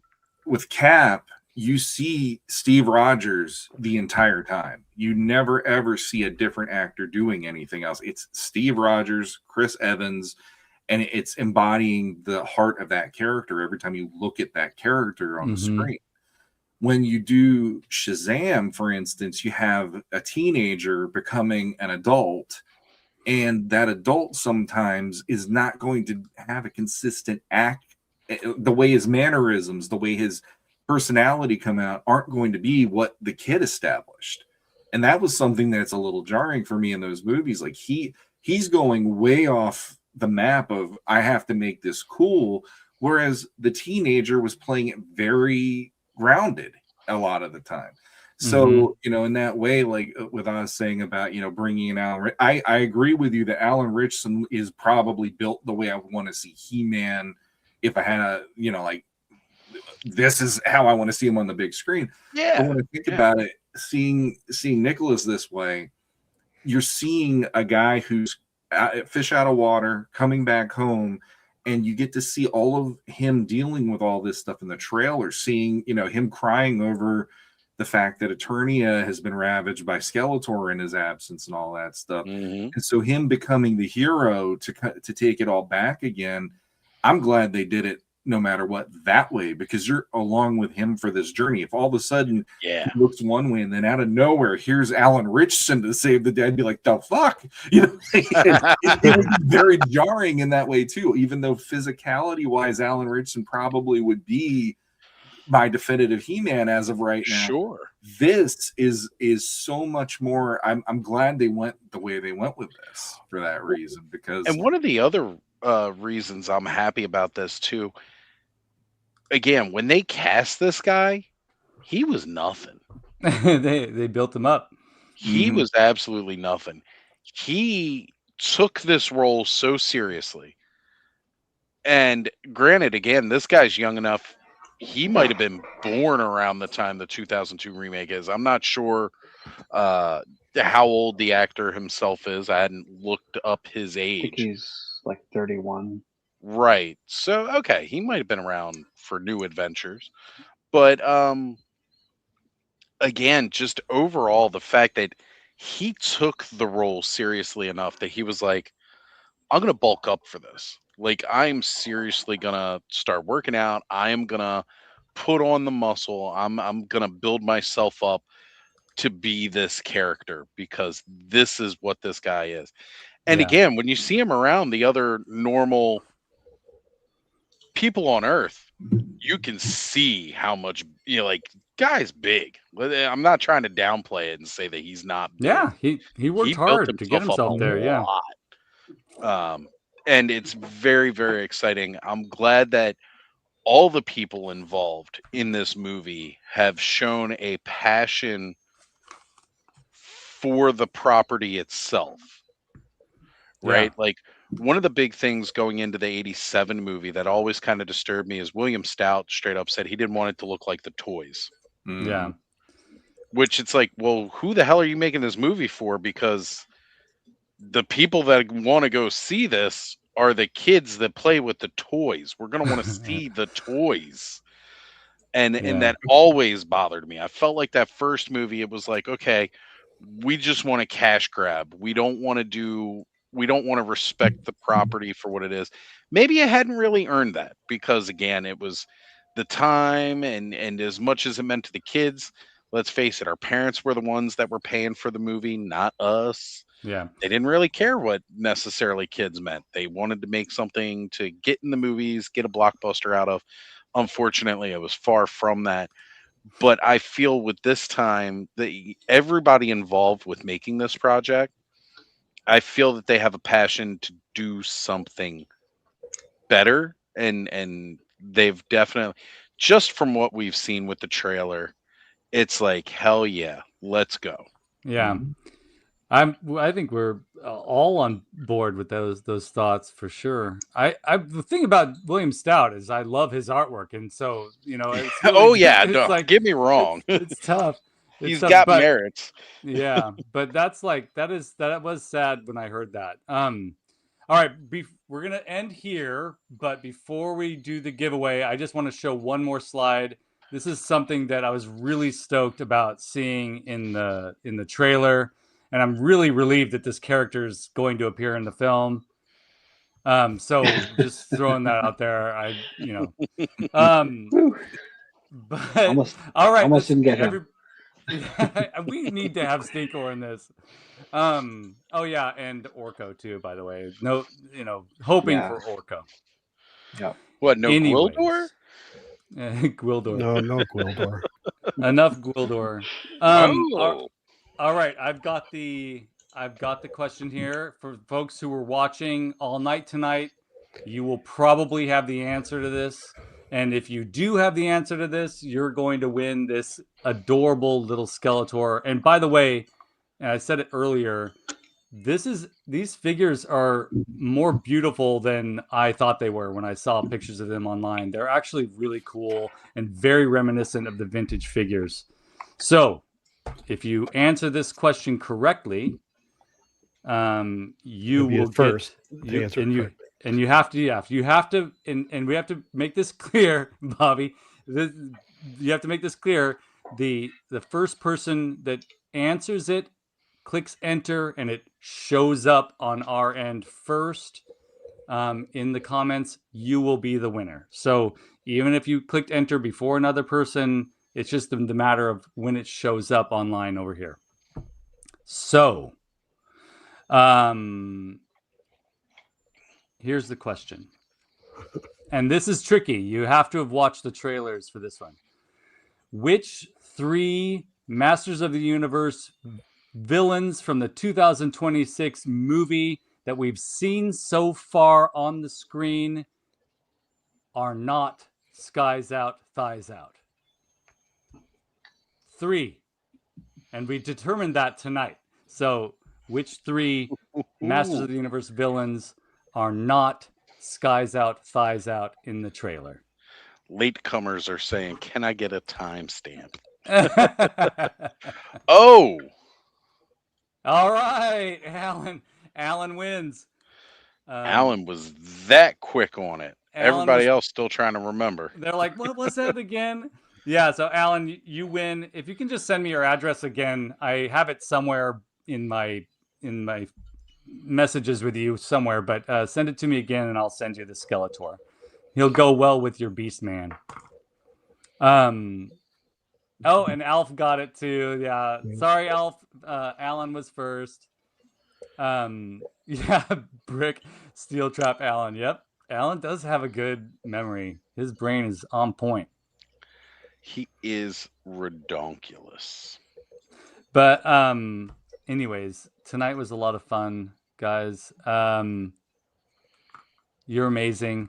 Anybody have any anything you want to promote or any information you want to share with our audience? Our audience loves you all, so what you got going on? I'll let everybody else go first. I'll go last because I got like a long list of shit I got to promote right now. All right. Adam, we know you're just inundated with stuff right now. Yeah, I don't know if I have anything to promote though. Just follow my stuff. It'll just be waves and waves of He-Man stuff. It doesn't end. It's not ending right now. Yeah. And Bobby, I know you have something going on that's pretty awesome. Yep. Well, I'm finally I took down all my shit off the internet, so I don't have anything out there, but I am almost done with my first draft of my book. Nice. I got about 25 pages worth of words to go. Dang, that's amazing. Yeah. That is so amazing. I can't wait. I cannot wait to order my Bobby Dangerously Decker Northcutt novel from you. Yeah. I got 3 of them actually started. One's halfway through. The other one is 1/3. But this first one I got, the first draft is almost done. Oh, It's that's like so 5,000 words left to go or something like that. Yeah. That is so exciting. I'm Yeah. stoked. I'm just happy I finally wrote a goddamn book. So Yeah, that's a Hell huge yeah. thing. It's a it's huge Very cool, thing. man. it was a lot of Really fun. I did it quick too. It's only been 2 months, really. Yeah, you think you started in like It was February 2nd. February? Yeah, Yeah, Sid Vicious's death day. yeah, that's awesome. Yeah. But yeah, that's what I got going on. Sid Vicious's death day. I heard. Yeah, Yeah. But yeah, Uh, I'll try to get it published. Hopefully, I'll get an agent. Hopefully, and then we'll see from there. But yeah, if not, I'll self-publish it somehow. yeah. Well, if you do whatever path you take, we'll be there for you. Yeah, I appreciate it. Sean, what do you got going on? I'm not screwing around. I'm doing important stuff. Honestly, 2 jobs and 2 kids is enough. I that's all I got. So Yeah, here brother. I am once a Yeah. month. Yeah. It's amazing. Yeah, that's good. As you say that, I'm like, I get envious when I'm in the middle of a big project like what I'm working on right now. I get envious of that because, and I'm lucky that my family's patient. But if you're watching my channel, you know I'm in the middle of building these 2 gigantic Masters of the Universe play sets. In preparation for the intention is to have them done for the client that's out in Illinois, and they're going to have an exhibition in June. But because I am crazy, I decided to try and finish them a little bit early and get them down to Redondo Beach for, as Brick mentioned, MOTUniverse. So they will be stopping off in Southern California at the Marriott Torrance on May 23rd, 24th. And so I'll be driving them down on the 22nd in a 20-foot U-Haul. They are massive. They're if you're interested to see how big they are, you can just watch the build videos on my channel. Number 11, part 11 is going to launch, I think, this weekend, hopefully before this weekend, because it's going to be a busy holiday weekend for my family and I. But that's what I've got going on, and it's terrifying, but it's also super exciting and fun, and so yeah, that's what I got going on. How about you, Oz? Let's hear what you got going on. Well, as most of you guys know, every Saturday night we do the Clubhouse over on the Astrodamus Toys YouTube channel, where it starts at 10 p.m. ish, and that's Eastern time, running till whenever we feel like hopping off the airwaves and crashing out Sunday morning. As well as, of course, once a month, you'll find me here with these fine gentlemen. I love that we were all able to get together tonight to talk about this, because it feels like it's been forever since all 5 of us really been able to spend some time here. But coming up big time this weekend, as some of you may know who have been watching the Clubhouse, the Four Horsemen Studios have been running a Kickstarter for the last month for the Mythic Legions RPG. Which has been really, really freaking awesome to see as all the unlocks have come up.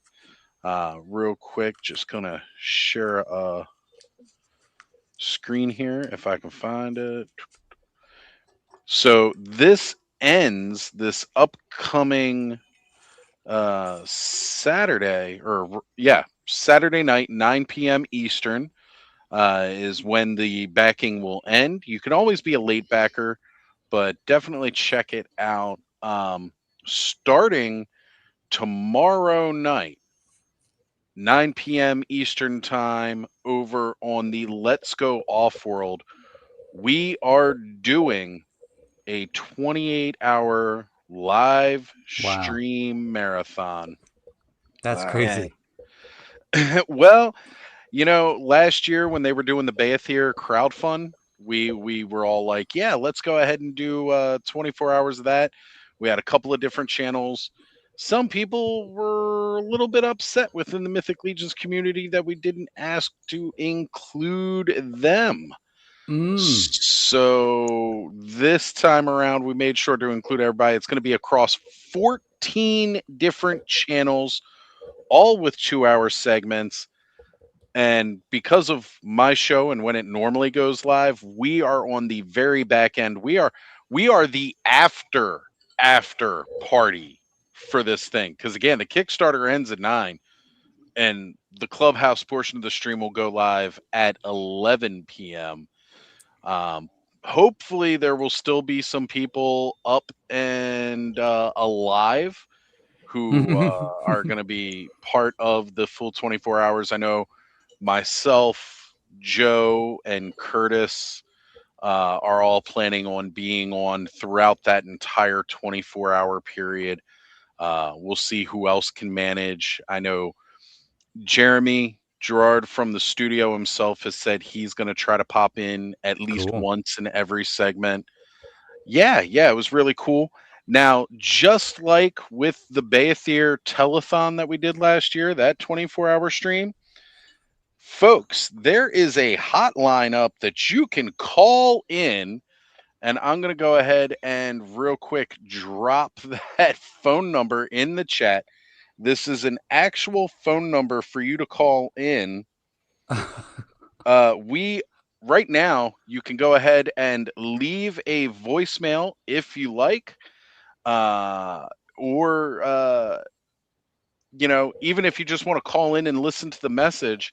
I have been told that the message will be updated throughout the 28-hour live stream, and we are currently in the process of trying to figure out how maybe if you were to call in, we can answer it during the stream, and for everybody to be able to hear the phone call as it comes through. So a little bit more engagement. But that phone number, I just dropped it in the chat. I don't see it in the StreamYard side, which is interesting. Yeah. 867-5309. Well, it's 507-944-4143. The number's live. We'll have it up as a ticker throughout the stream on the different channels. Make sure to give it a call. As you can see from the Kickstarter, they're doing really, really good with it. Pretty much everything's been unlocked. Now we're just trying to break thresholds. Yeah. We've talked about many with get that number right. But yeah, there's been talk about giveaways throughout the day on the different streams, so that's going to be pretty awesome. But yeah, that's going to start tomorrow night, 9 p.m. Holy crap. So you've got that. You've got this, Oz.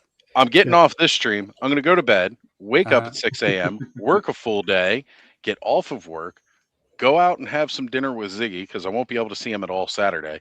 We're going to have fun doing whatever for a couple hours. Then I'm going to make it back here so I can be on this computer by 9 p.m. when the stream starts. And then I won't see sleep again until sometime Sunday morning. Dang. Wow. You can do this. I think that's going to be the longest I've gone without sleep for one of these marathon streams. And I've done a couple, so.